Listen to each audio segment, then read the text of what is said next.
व्यासेन ग्रथितां पुराणमुनिना मध्ये महाभारतम् अद्वैतामृतवर्षिणीं भगवतीम् अष्टादशाध्यायिनीम् अम्ब त्वामनुसन्दधामि भगवद्गीते भवद्वेषिणीम् औन्नत्यं भजते हिमाद्रिरिवया गङ्गेवया पावनी आलिङ्गन्मरणं निधाय हृदये यां द्वेषभक्तामुदां पूर्तिस्थानतया व्यलोकिनितरां या लोकमान्यादिभिः शश्वत्प्रेरणदायिनी भवतु सा गीताख्यसञ्जीवनी प्रपन्नपारिजाताय स्तोत्रवेत्रैकपाणये ज्ञानमुद्राय कृष्णाय गीतामृतगुहे नमः।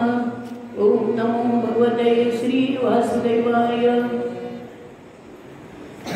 मौलो यो बिभृते शुभां सुरधुनीं भाले कलामैन्दवीं नेत्रे मन्मथदाहकानलशिखां कण्ठे विषं भीषणं वामाङ्के गिरिजावपुष्पपशुवचितं भस्मश्मशानोद्भवं तं वन्दे शिरसा भुजङ्गदशनं सर्वैरलिप्तं शिवम्।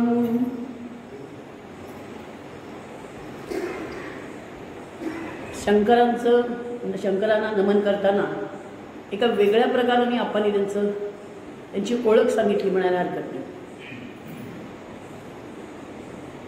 आपल्याकडे आपल्या दासगणू परिवारामध्ये एकट्या नांदेडमध्ये 4 प्रकाश कुलकर्णी आहेत।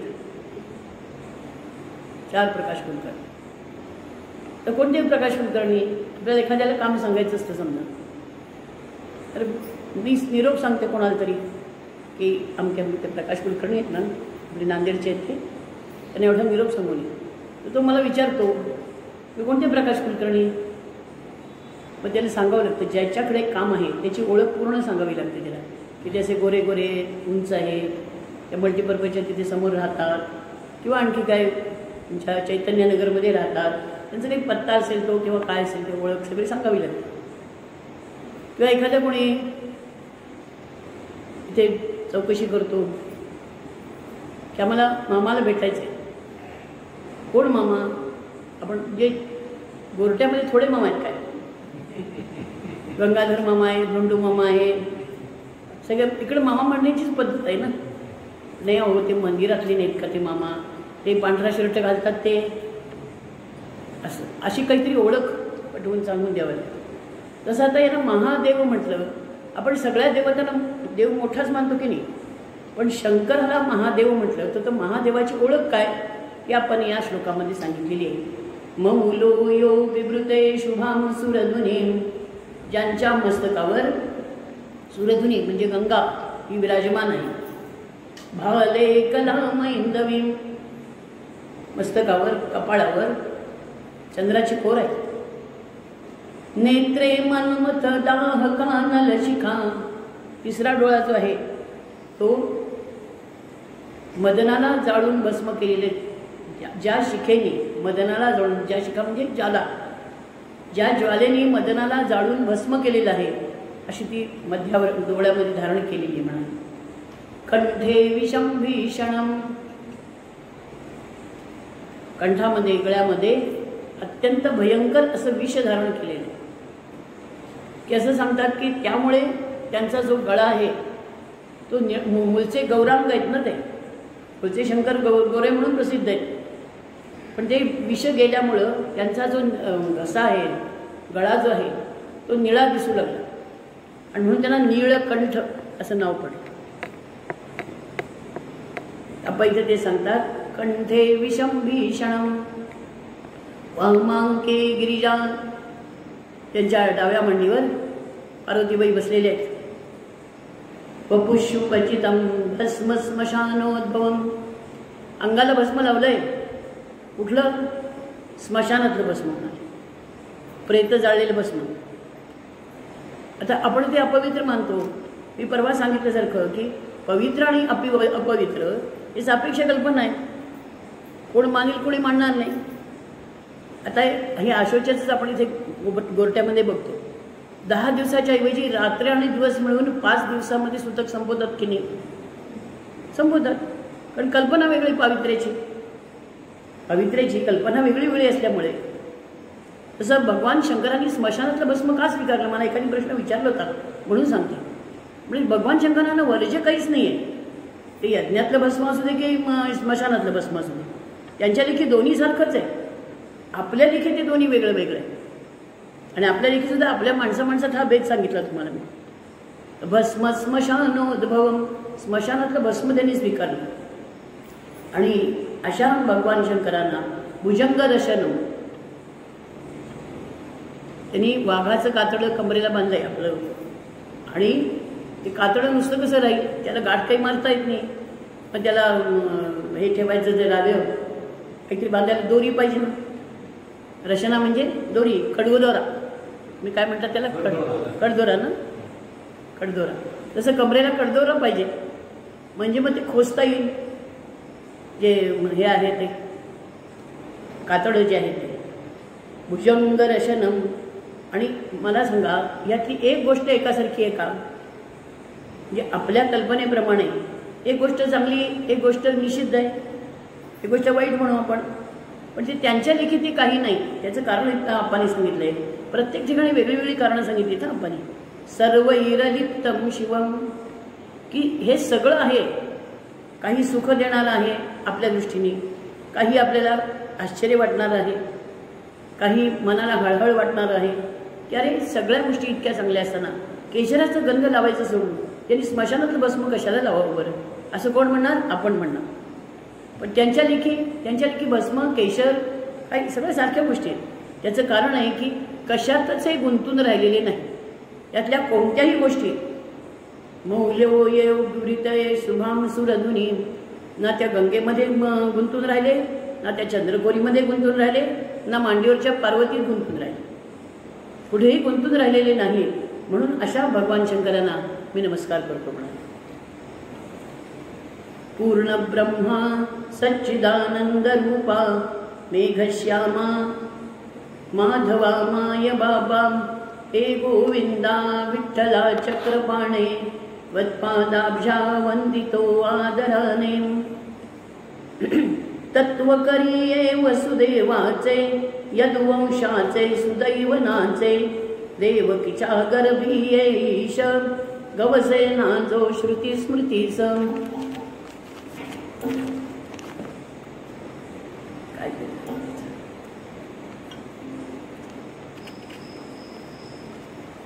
आपण मागच्या वेळेला पाहिलं की देवकीची 7 बालकं ती हसडून कंसाने ठार मारली. 7वाचं संकर्षण झालं. 7वाचं देवकीच्या गर्भातून रोहिणीच्या गर्भामध्ये त्याचं संक्रमण झालं. आता 8व्याच्या अवताराची वेळ आली. कुठे कामाला जायचं म्हणलं तर आपला कामकरी गट बरोबर पाहिजे ना, प्रेम सहाय्य करणारी बरोबर मंडळी पाहिजेत ना. किंवा भगवंताने विचार केला कोण कोण पाहिजे आपल्याला, चला एकेकाला आता विचारायला सुरुवात करू. आणि म्हणून इकडे शेषा म्हणे रमावर घेणे आता मुजावतार, तू तर माझा बंधू सखया येशील ना मम सहाय्य कराया. असं आहे, कोणी जवळचे असतात कोणी लांबचे असतात. पण काही स्वार्थ संबंधाने होतं काय, लांबचे जवळ येतात आणि जवळचे लांब जातात, अशी परिस्थिती होती. म्हणून भगवंत त्याला जाणीव करून देतात शेषाला की तू माझा भाऊच आहेस, तेव्हा तू तर येशीलच. पुरे तुझी, तेव्हा शेषाने उत्तर काय दिलंय, पुरे तुझी संगती श्रीधरा शेष करी यावरी उत्तरा, गेल्या वेळी तुझ सह आलो कनिष्ठ म्हणून सदा कष्टलो. आवाज थोडा कमी करा परीक्षा, थोडा कमी करा. नुसतं जाऊन येऊ नको तिथे माझ्या समजुतीसाठी, खरंच कमी करा. हां माझ्या सर कमी यायचं कारण पुष्कळ मोठा आवाज आहे. गेल्या वेळी तुझ सह आलो कनिष्ठ म्हणून सदा कष्टलो. तर ते तुझ्या तंत्रात काय असेल ते बघा. तंत्रज्ञान महत्वाचं आहे ना. तुझ्याबरोबर म्हणाले गेल्या वर्षी आलो आणि कष्टाशिवाय माझ्या पदरात काही पडलं नाही म्हणाले. आता एका अटीवर येतो मी. एका अटीवर येतो बंधू वडील तुझा मी व्हावे, आज्ञेने मम मागावे तू केले स्मित तई देवे जय हरी सुखगंधा.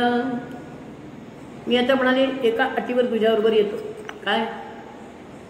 की तुझा मी वडील बंधू होणार. तू काय दादा काय आज्ञा आहे म्हणून हात जोडून माझ्यासमोर उभं राहिलं पाहिजे. ही अट मान्य असेल तर तुझ्याबरोबर येतो म्हणाले. मान्य. भगवंत हसले. भगवंतांना माहिती आहे की यांना मोठे पण कशामुळे मिळणार आहे अजून आत्ता कळायचं नाही, मग कळेल म्हणाले त्यांना. मान्य तुझे हे म्हणणे मजसी जाये देवकीच्या उदरासी. मान्य म्हणाले तुझं म्हणणं. मला तुला मोठा भाऊ व्हायचा आहे ना माझा, जा देवकीच्या उदरी जन्माला घे, जन्म घे तिथे जाऊन. अरे बापरे म्हणाले. उपजताच की मरण तिथे दर शेष म्हणे माझे रक्षण कर. अरे तिथं तर म्हणले पटकी चालू आहे, कॉलरा चालू आहे. नाही कोरोना चालू आहे. आता पटकीन कॉलरा सगळे जुने झाले ना, आता इतकं लेटेस्ट आहे ना आपल्याला. म्हणजे तिथे तर कोरोना चालू आहे. पॉझिटिव्ह व्हायला जाऊ काय म्हणले तिथं मी. हे कधी हे शब्द सुद्धा ऐकलेले नव्हते आपण. पॉझिटिव्ह काय आहे ते, तुमचं क्वारंटाईन काय, पॉझिटिव्ह कशाला म्हणत होते. तुम्ही थोडं पॉझिटिव्ह विचार करा. जे चांगल्यासाठी तो शब्द वापरला जात होता, आज पॉझिटिव्हचा अर्थ वेगळाच होऊन गेला. वेगळाच होऊन गेला अर्थ त्याचा. तेव्हा म्हणाले तिथं तर उपजलं की मरणच ठरलेलं आहे. तेव्हा म्हणाले तुम्हाला मोठं व्हायचं आहे ना, काहीतरी सोसावंच लागेल ना. मग उपजताच की मरण तिथे तर शेष म्हणे माझे रक्षण कर. कंसा पुनत्या लपवाया ते 7व्याच महिन्यात तयाते. देवकीच्या गर्भातून गेले नेले उदरी रोहिणीच्या स्थापियले.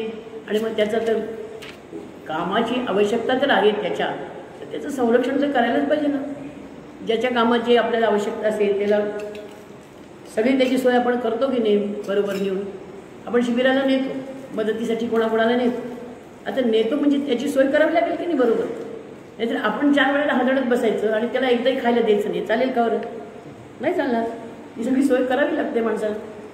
तसं आता याला याच्याकडून काम करून घ्यायचं आहे म्हणून भगवंतांनी ती योजना केली की 7व्याच महिन्यात त्याचं रोहिणीच्या गर्भामध्ये ट्रान्सप्लांटेशन केले. आणि ते संकर्षण नाव त्याचं. आकर्षित तिकडे झाला म्हणून त्याचं नाव संकर्षण ठेवलं. ही रोहिणी कोण? ही वसुदेवाची पत्नी आश्रयार्थ नंदाच्या सदनी. झाले गर्भाचे आकर्षण म्हणून सुता म्हणती संकर्षण. ही नंदाच्या आश्रयाने राहिलेली होती. नंद वसुदेव दोघं मित्र होते. वसुदेव इकडे देवकीबरोबरच्या लग्नाला आला असेल म्हणून तिथे ती राहिली असेल. आणि म्हणून ते 7व्या गर्भाचं असं आकर्षण करून दिलं. कंस म्हणे. आणि कंसाला काय वाटलं की हिचं गर्भ जिरून गेला. आपण काय म्हणतो त्याला, इथं काय म्हणतो शाळेच्यामध्ये तुमच्या शास्त्रात, ॲबॉर्शन. ॲबॉर्शन झालं. कंस म्हणे मम दर्प किती हा जिरती गर्भ भयाने. कंसाला याच्यात खुशारकीच वाटली स्वतःची. प्रत्यक्ष काही माहितीच नाही. त्याच्या कक्षातली गोष्टच नव्हती ना ती, त्यामुळे त्याला काही त्याच्याबद्दल वाटलंच नाही. आणि त्याला असं वाटलं की मी आत्तापर्यंत तिची 6 लेकरं मारली, त्यामुळे तिला एक जरब बसली त्याची. तिला भीती वाटली आणि त्या भीतीमुळे तिचं गर्भ जिरून गेलं. कंस म्हणे मम दर्प किती हा जिरती गर्भ भयाने. आता मात्र राहिले पाहिजे अतिशय सावधतेने जय हरी सुखकंदा. पण आता मात्र यावेळेला मात्र सावध राहिलं पाहिजे म्हणाले. अडसर घाल. त्यांनी काय योजना केल्या. अडसर घालून कारागारा वर बसवी जागता पहारा. तुरुंगाच्या म्हणजे तुरुंगामध्ये जेवढं त्याचं संरक्षण करता येईल तर त्याचं स्वतःचं करायचं संरक्षण म्हणून ह्यांना तुरुंगात टाकलेलं आणि तुरुंगाला बंदिस्तपणा. अडसर घालून कारागारा वर बसवी जागता पहारा. तासाला ते पहारेकरी बदलत होते. डुकली घेऊन ये म्हणून कोणी. आणि 2-3 तास एकत्र एका ठिकाणी बसलं की आलेच त्यात तपलेलेच असतात त्या बाई. अडसर घालून कारागारावर बसवी जागता पहारा. करीत होता सुचेल ते परिस्वस्थता नये मनाते. कामं तिची काय चालू होती, राजा होता ना तो, त्यामुळे काय कामं चालू असायची ती चालू असते. पण मनामध्ये सतत स्मरण त्याचं, डोक्यामध्ये सतत विचारतो की आता तो 8वा जो येईल त्याला कसं काय नष्ट करायचं, 8वा जो येईल त्याला कसं नष्ट करायचं. सुचे किम बिना तसे मधुरही रुचे भोजन. आता तो राजाच आहे, पंचपक्वानाचं जेवण रोज असू शकतं त्याला, पण त्याला एक घास गोड लागायचा नाही रोज. उरावत धडकी भरे हृदय पावते, सारखे धडधड धडधड धडधड, बीपी सदा वाढलेलं, टेन्शन होतं ना त्याला सारखं. म्हणून उगीच बहुरडा करून सेवका खापवी. कोणाची चूक नसली तरी उगाच आरडाओरडा करायचा. पुष्कळ माणसांना अशी सवय असते कामाच्या बाबतीत, कामं करून घेताना आरड्याओरड्याशिवाय कामच नाही होणार असं नसतं. प्रत्येकजण आपापल्या पातळीवर जे प्रत्येकजण समजून काम करतच असतो, समजून सांगायचं काम आपलं, काम सांगायचं काम आपलं, आरडाओरड्याची काय जरूर आहे. पण ह्याची मनस्थिती आत्ता वेगळी होती ना, म्हणून समोरच्या माणसाला आरडाओरडा करून कामं सांगत होता. उगीच बहुरडा करून सेवका कापवी, न झोप लवये तया सतत 8वा 8वी. स्वस्थपणाने त्याला झोपही लागायची नाही, सतत तो 8वा समोर दिसायचा. म्हणजे त्याची आकृती काय माहिती नव्हती, पण 8वा गर्भ तिचा, निर्माण झालेलं लेकरू तिचं, देवकीचं, की ते माझ्या उरावर केव्हा बसेल ही सारखी धडकी त्याला भरलेली होती. आणि असं असताना तर तिला पुन्हा दिवस राहिले. इथं पुढे अपवर्णन करतात, तत्व करिये वसुदे. आता हा 8वा म्हणजे कोण होता त्याचं वर्णन आपा करतात इथे. तत्व करिये वसुदेवाचे यदुवंशाचे सुदैवनाचे, देवकीच्या गर्भीये ईश गवसेना जो श्रुती स्मृतीस. देवकीच्या गर्भामध्ये भगवंत यायला लागले आणि जणू काही प्रत्यक्ष तत्वज्ञान आपण म्हणतो की नाही, तत्व म्हणजे काय, त्याचं ते पण. आणि असं जे त्याचं ते पण असणारा जो कोणी तो आता देवकीच्या गर्भामध्ये आलेला होता. आणि जो श्रुतीस्मृतीला सापडला नाही पण हिच्या गर्भामध्ये आला. गवसेना जो श्रुतीस्मृतीस प्रवेशता उदरी विश्वंभर, कमलाच्या कोशी जणू रविकर. शुभा देवकी प्रफुल्ल झाली जशी वनश्री वसंत काली. भगवंतानी तिच्या उदरामध्ये प्रवेश केला आणि कमलाचा कोश जे आहे, कळी आहे, त्या कळीवर जर सूर्यकिरण पडले तर ती जशी हळूहळू प्रफुल्लित होते तशी देवकी प्रफुल्लित व्हायला लागली, प्रसन्न व्हायला लागली. शुभा देवकी प्रफुल्ल झाली जशी वनश्री वसंत काली. वसंत ऋतूमध्ये वनश्री जशी सगळीकडे डवरलेलं दिसतं की नाही, झाडं सगळी डवरलेली असतात फुलांनी. दुःख भयादिक सर्व विकार त्या कल्याणी पासून दूर. आणि तिला जे कशाचं भय वाटत होतं, सारखी कोण म्हणजे चाहूल लागली की असं वाटतं की कंस आला की काय, चाहूल लागली की असं वाटतं की पारेकरी आला काय, आता हा जो नवीन याच्याला काय देणार आहे, अशी सारखी जी तिला धडकी भरलेली असायची ती ह्या वेळेला अजिबातच नाही. कारण तुकाराम महाराज म्हणतात तसं, बळीयाच्या बळी झालो बळीवंत. की ह्या बळीवंत जो आहे भगवान श्रीकृष्ण, म्हणजे येणारा जो कोणी आहे त्याच्या बळावर बळवंत झालो. करू सर्व सत्ता सर्वावरी तुकाराम महाराज म्हणतात तसं. गुहेमध्ये किंवा आपण उपमा दिली दुसरी, गुहेमध्ये वनराज निघाले उरतील का मग तेथे कोल्हे. ज्या गुहेमध्ये सिंह आहे त्या गुहेमध्ये कोल्हा डोकवण्याचं तरी धाडस करेल का? कोल्हा डोकवण्याचंही धाडस करणार नाही. गर्भाच्या त्या उदात्त तेजे तो ती मंगल देवता विराजे. दिसे सर्वदा प्रशांत मूर्ती ध्यानरता जणू की मुनिवृत्ती. ती सदा शांत. आणि नाहीतर काय होतं, सारखं तिला शोक असायचा की दिवस राहिले की तिला शोक सुरू व्हायचा, दुःख सुरू व्हायचं की आता हे तरी माझं राहणार आहे की नाही, हे तरी माझं राहणार आहे की नाही, काय माझ्या मागे लागले 7.5 असं तिला वाटायचं. पण आता ती सतत ध्यानात बसलेली असायची. आणि आणखीन एक वैशिष्ट्य म्हणजे शुचिस्मिताने तिच्या पुण्यकर उजळे कारागार. पवित्र होई वस्तू जातकी तत्सहवासे थोर जय हरी सुखकंदा. आणि मंद हास्य असायचं तिचं. आपल्या लहान मुलं एक हसतात मंद, आणि त्यांच्या आनंदात ते हसत असतात. काय त्यांना मागचं आठवत असतं, काय कुठलं आठवत असतं माहिती नाही, पण आपल्याला असं वाटतं की निष्कारण हसतायत. तशी तिची अवस्था होती की ती सतत स्मितवदनाने असायची, सतत हसत असायची. आणि त्या तिच्या प्रसन्न मुद्रेने सगळं तुरुंगाची जी खोली होती, जो काय त्याचं म्हणतात त्याला, तो कारागृह जे होतं ते सगळं ते उजेडाने भरून गेलं, सगळ्या प्रकाशाने भरून गेले.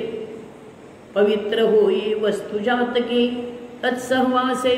वास्तविक पाहता कंसासारख्या दुष्टाचा तो तुरुंग आहे ना, म्हणजे आधी तुरुंग आणि तो राजाचा आणि त्यात कंसासारख्या दुष्टाचा, ह्या गोष्टी तिथे एकत्र आलेल्या होत्या. आणि असं असताना सुद्धा त्या तुरुंगामध्ये सुद्धा पावित्र्य नांदत होतं आत्ताच्या या देवकीच्या सहवासामुळे. एकेका माणसाचं वैशिष्ट्य असतं खरं. लोकमान्य टिळकांच्या आठवणींच्या मध्ये एक आठवण सांगितलेली आठवते मला, की लोकमान्य टिळक जेव्हा मंडालीच्या तुरुंगात होते त्यावेळेला त्यांच्या तुरुंगाच्या म्हणजे त्यांच्या खोलीच्या भोवती जी बाग होती ती बाग अतिशय डवरलेली होती, फुलं वगैरे सगळे, झाडं फुलं सगळे. पण जेव्हा ते सुटून परत आले तेव्हा ती बाग सुकून गेली असं त्यांच्या तिथल्या आचार्यांनी आठवण लिहून ठेवलेली लोकमान्य टिळकांच्या, की त्या बागेतली झाडं फुलं सगळी सुकून गेली. अप्पा उत्तरकाशीला होते, उमानंद स्वामी म्हणायचे कि अप्पा जी, स्वामी जी, हमारे आश्रम की शोभा है. आणि त्यांच्या राहण्यामुळं आश्रम भरभराटीला आला. फळाफुला त्यांचं त्यांनी सांगितलं, फळाफुला आश्रम फुलाफुला राहा, म्हणजे आपण भरभराट म्हणतो तसं आश्रमाची भरभराट झाली. वस्तुस्थिती होती तशी, त्याला कारण आणखीनही काही असू शकते, पण त्यांची एक धारणा होती. आणि असं एकेका व्यक्तीच्या संदर्भात घडत असतं. शुचिस्मिताने तिच्या पुण्यकर उजळे कारागार. पवित्र होई वस्तू जातकी तत्सहवासे थोर. जय हरी सुख कंदाम. तिचे घडे जा मंगल दर्शन. दुष्ट भाव मावळे हृदातून. नभी प्रभा भाकता हुशेची. किर किर लोपे राहत किड्यांची. जो कोणी तिला पाहिल, तिचं दर्शन झालं की हा दुष्टपणाने जरी तिच्या जवळ गेलेला असता तरी सुद्धा त्याचा दुष्टपणा नाहीसा होत होता. आपण त्याची उपमा दिलेली आहे की नभी प्रभा भाकता उषकाल झालेला आहे. आता म्हणाले रातकिडे किर कशाला करत आहेत, रातकिड्यांची किरकिर कमीच होऊन जाणार. उषकाल व्हायला लागले ना, तर सूर्यवरती यायला लागलाय ना. निष्ठुर रक्षक नम्रवचानी वदती दोन्ही जोडून पाणे. उद्धटही नमवी निजमाना कंसाज्ञा पालन करवेना. कंसाने क्रूरातले क्रूर, दुष्टातले दुष्ट पारेकरी तिच्या देवकी आणि वसुदेवांच्या तिथे ठेवलेले होते. पण कंसाने केलेल्या ज्या आज्ञा होत्या की तिचा कशा प्रकाराने छळ करावा याचा विचार यांच्या मनामध्ये राहिलाच नाही. तिच्या समोर आला की यांचा दुष्टपणाच नाहीसा व्हावा. आणि माय तुला काय पाहिजे, तिची काय सेवा असेल ते विचारू. नोकरांनी, पारेकरांनी उद्धटही नमवी नितमाना. स्वये कंसये छळण्या तिथे. अरे काय पारेकरांच्यात बदल होईल याच्यात काही नवल नाही. प्रत्यक्ष कंस की जो तिच्या अर्भकाचा शत्रू, म्हणजे तिचाही शत्रूच म्हणायला हरकत नाही, तो तिच्याजवळ आल्यानंतर त्याला असं वाटायचं हिला आता किती छळावं, किती बोलावं. पण तिला पाहिल्याबरोबर त्याच्या मनातला जो दुष्टपणा तो नाहीसाच व्हायचा. कंसाज्ञा स्वये कंसये छळण्या तिथे. तिचं बघता परिधैर्य न होते. डौल आपुला मिरवी कातरी. गरुडा सन्मुख सर्प विषारी. तिच्या समोर आल्यानंतर त्याची हिंमत व्हायची नाही. तिला वेडवाकडं बोलण्याची सुद्धा, बाकी त्रास द्यायचा तर कुठला लांबच राहिला. पण आपण इथे मोठी सुंदर उपमा दिलेली. डौल आपुला मिरवी कातरी. गरुडा सन्मुख सर्प विषारी. साप विषारी आहे, पण गरुडाच्या समोर त्याचं काही चालतं का. वसुदेवाच्या आनंदासी पार नवरला त्या वेळेसी. गमे तयाती सर्व देवता. तिला मनाने होय वंदिता. आता प्रत्यक्ष भगवंत तिच्या म्हणजे पोटी येणार तिच्या तेव्हा, आणि तिच्यातला सगळा बदल सारखा बघत होते वसुदेव. आणि म्हणून त्यांनाही असं वाटायचं की कोणीतरी विशेष व्यक्ती तिच्या पोटी येणार आहे, आपणही भाग्यवान आहोत, नमस्कार करावा. म्हणून तो मनाने नमस्कार करायचा, कारण पती होता ना, पतीने पत्नीला नमस्कार करायचा नाही.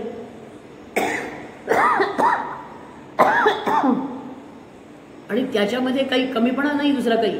पत्नी ही आपल्यापेक्षा लहान आहे, लहानाला नमस्कार केला की त्याचं आयुष्य कमी होतं असं आपल्याकडे सांगितलेलं आहे. म्हणून तर पत्नीला दुय्यम लेखणं, गौण लेखणं, तिला कमी लेखणं हा भाव काही नाही त्याच्यामध्ये भाव. नवीन लोकांच्या ह्या कल्पना आहेत सगळ्या. तेव्हा गमे तया ती सर्व देवता, तिला मनाने हो यवंदिता. आणि म्हणून प्रत्यक्ष नमस्कार करणं शक्य नाही, म्हणून त्यानं मनानेच नमस्कार करावा तिला. देवकीच्या गर्भी सर्वेश्वर आलाय सैकळता, सर्व देव पातले ऋषींसह ईशवंदना करिता, जय हरी सुखकंदा. आता देवकीच्या गर्भामध्ये प्रत्यक्ष भगवान अवतीर्ण होणार आहे असे सगळीकडे बातमी गेली ना. बातमी गेली की देवकीच्या गर्भात भगवंत येणार. सगळे देवकीला भेटायला आले, ऋषी मुनी देवगण. इंद्र वरुण विधी पिनाक पाणी, सावित्री शारदा मृडानी, अत्री गौतम मैत्रावरुणी. मैत्रावरुणी म्हणजे वसिष्ठ ऋषी. मैत्रावरुणी स्तविती गर्भा नमस्कारुणी, वसंतास आदरती कोकिल, रव्युदयी खग करिती किलबिलम. भ्रमरगुंजती कमला भवती, भाट जणू या वीरास्तविती. आणि ही सगळी मंडळी आली तिथे आणि देवकीच्या गर्भाची स्तुती करायला. पुढचा भागवतातला श्लोक आहे, सत्यव्रतम सत्यपरम त्रिसत्यम, सत्यस्य योनिम निहितं च सत्ये, सत्यस्य सत्यामृतनेत्रम सत्यात्मकं त्वां शरणं प्रपन्नाः. म्हणजे सगळ्या ज्या गोष्टी आहेत ते सत्य म्हणजे सत म्हणजे अस्तित्व असलेलं, की ज्याचं अस्तित्व आहे. सत्यव्रतम सत्यपरम, की याचं जे अस्तित्व आहे या सगळ्या गोष्टींचं, हे या सगळ्या गोष्टींना मुळात अस्तित्वाला कारण जे आहे ते सत, हे तत्व. आणि ते तत्व हे द्रौपदीच्या देवकीच्या उदरी येणार म्हणून त्याची स्तुती करतात. वसंतास आदरती कोकिल, वसंत ऋतू आल्यानंतर कोकिळाचं पूजन जसं वाढत जातं. भ्रमरगुंजती कमला भवती, कमल प्रफुल्लित होतात त्यावेळेला भ्रमर जसे गुंजारव घालतात. भाट जणू वा वीरास्तविते, वीर पराक्रमी शूर पुरुष असतील तर त्यांचे भाट स्तुती करतात. भाट म्हणजे स्तुती करणारेच म्हणतात त्यांना, राजाची स्तुती करणारे, शूरवीरांची स्तुती करणारे. जय विश्वाद्या त्रिगुणातीता, सद्रूपा हे जय भगवंता, भवभयनाशन भो करुणाकर, नमन तुमासी हे वर चेवर, अचिंत्य रूपा अनंत शक्ते, कोण तुम्हा संपूर्ण जाणते, नेती नेती हे निगमही म्हणती, शास्त्रांचे गण मागे सरती. तुमचं वर्णन करण्यासाठी कोणीही समर्थ नाही म्हणाले. सगळ्यात श्रेष्ठ असे वेद ते तुमच्याविषयी काय बोलतात म्हणून पाहिलं तर त्यांना तुमच्या स्वरूपाचं वर्णनच करता आलं नाही. असं नाही एवढंच फक्त वर्णन केलं त्यांनी. शास्त्रांचे गण मागे सरती, शास्त्रही तुमचं वर्णन करू शकले नाहीत म्हणाले. निर्गुण निरुपाधिक निर्वासन निराकार हे देवा, सर्व व्यापक रूप निरंजन, गोचर परिसद्भावा, जय हरी सुखकंदा. तुकाराम महाराजांचं एक अभंग आहे, अनंत अद्वय नित्य निरामय, जे का निजध्येय योगियांचे, आणि ते हे समचरण साजरे विठेवरी. आता मला सांगा, अनंत म्हटलं, अद्वय म्हटलं, नित्य निरामय म्हटलं, जे सगळी नकारार्थी मिश्रण दिली आणि शेवटी म्हणतात की जे का निजध्येय योगी यांचे ते हे समचरण उभे विठेवरी. आता जे निरंजन आहे, जे निर्गुण आहे, जे निराकार आहे, जे निरुपाधिक आहे, ते विटेवरी उभे म्हणण्यामध्ये जे विसंगती वाटते की नाही माणसाला, की इकडे नकारार्थी सगळी विशेषणं दिली आणि सगुण, यातून तुम्ही निर्गुणत्व सांगितलं आणि समोर पुन्हा सांगताय की समोर ते उभं आहे. उभं कोण असतं? काहीही अस्तित्व नाही असं समोर काही येईल का म्हणा. अभाव ज्याला म्हणता येईल असं, अभाव हा समोर कधी उभा राहील का? अभाव नाही समोर कधी उभा राहणार. आणि मग आपण ते वर्णन करतात की हे असं जरी आहे की सगळी नकारात्मक विशेषणं तिला दिली, निर्गुण आहे, निरुपाधिक आहे, निर्वासन आहे, निराकार आहे, पण तरीसुद्धा निरंजन आहे, आणि तरीसुद्धा गोचर परी सद्भावा, आणि म्हणून ते हे समचरण उभे विटेवरी. तुकाराम महाराज म्हणतात की अंतःकरणात भाव असला, त्याच्याविषयीचं प्रेम असलं, त्याच्या सामर्थ्याची जाणीव असली, कारण गोपींचं कृष्णावर प्रेम होतं, पण तरीसुद्धा नारद भक्तिसूत्रामध्ये त्यांनी म्हटलेलं की तस्यापि न महात्म्य ज्ञान विस्मृत्यपवादा, की गोपींचं नुसतं प्रेम नव्हतं, कृष्णाचं महत्त्व काय आहे हेही त्या जाणून होत्या. म्हणून आपण त्या रासक्रीडेच्या सर्गामध्ये बघितलं असेल की भगवंताच्या चौथ्या अवताराची वृत्ती कसं त्यांनी छळलं त्या हिरण्यकशिपूला ते त्यांना आठवलं आणि ते म्हणाले आपल्याला आता तसाच छळतोय तो. ती चौथ्या अवताराची वृत्ती आता त्याची पुन्हा उफाळून आली. जे त्या चौथ्या अवतारातलं महत्त्व त्या जाणू नयेत.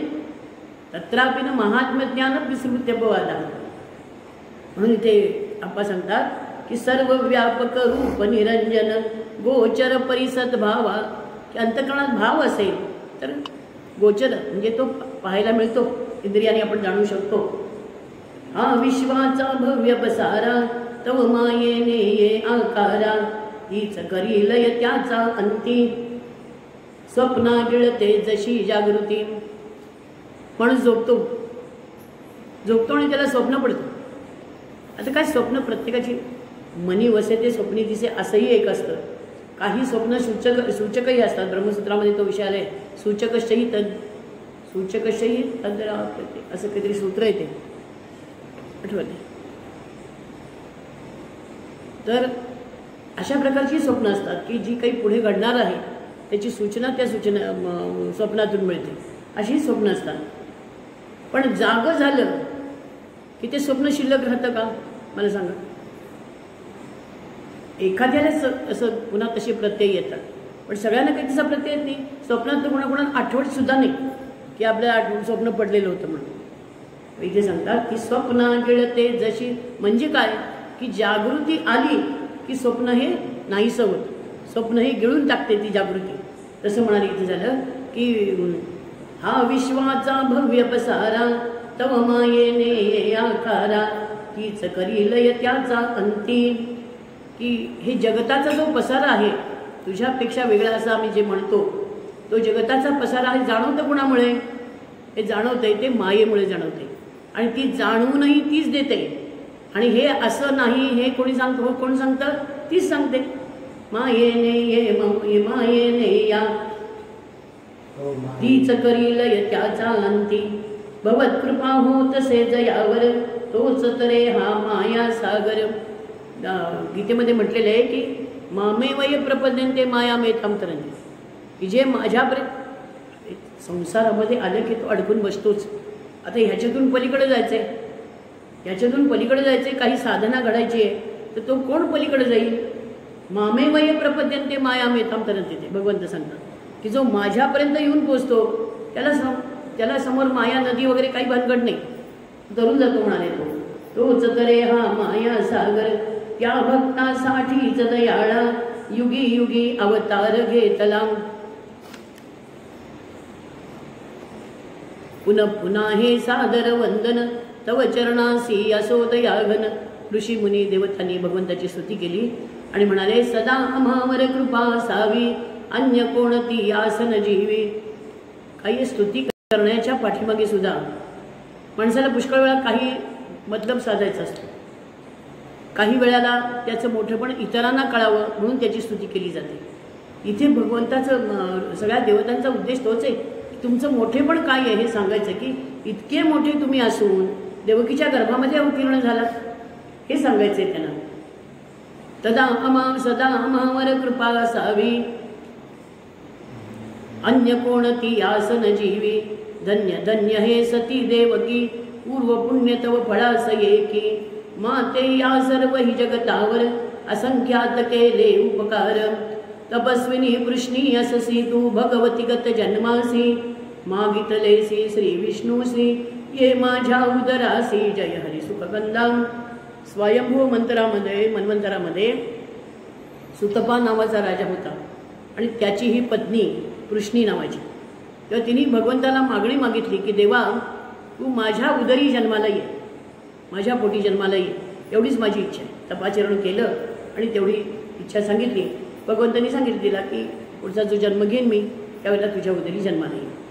मागितलेसी म्हणून इथे आपण म्हणतात की माते या सर्व ही जगतावर असंख्यात केले उपकार.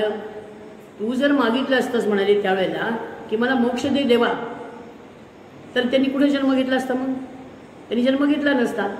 म्हणून तू मागच्या जन्माची जी कृष्णी आहेस ती आता देवकी म्हणून आलीस आणि तुझ्या पोटी भगवंत आले तुझ्या इच्छेमुळे. वचन तुला ईशाने दिदले, आज पाहते खरे जाहले. ब्रह्मांडातही जो न मावला, तोच तुझ्या गर्भात राहिला. तुकाराम महाराजांचा अभंग की अनंत ब्रह्मांडे उदरी, तो हा बाळक नंदा घरी. नवल केवडे केवडे, नकळे कानोबाचे कोडे. पृथ्वी जेणे तृप्त केली, त्यास यशोदा भोजन घाल. पृथ्वीला जिने ते पृथ्वीला ज्याने तृप्त केलं, आता त्याला इच्छा राहील का बरं कशाची? पण हो, यशोदा त्याला भोजन घालते म्हणाले, यशोदा त्याला भरवते म्हणाले. जसं ब्रह्मांडातही जो न मावला, तोच तुझ्या गर्भात राहिला.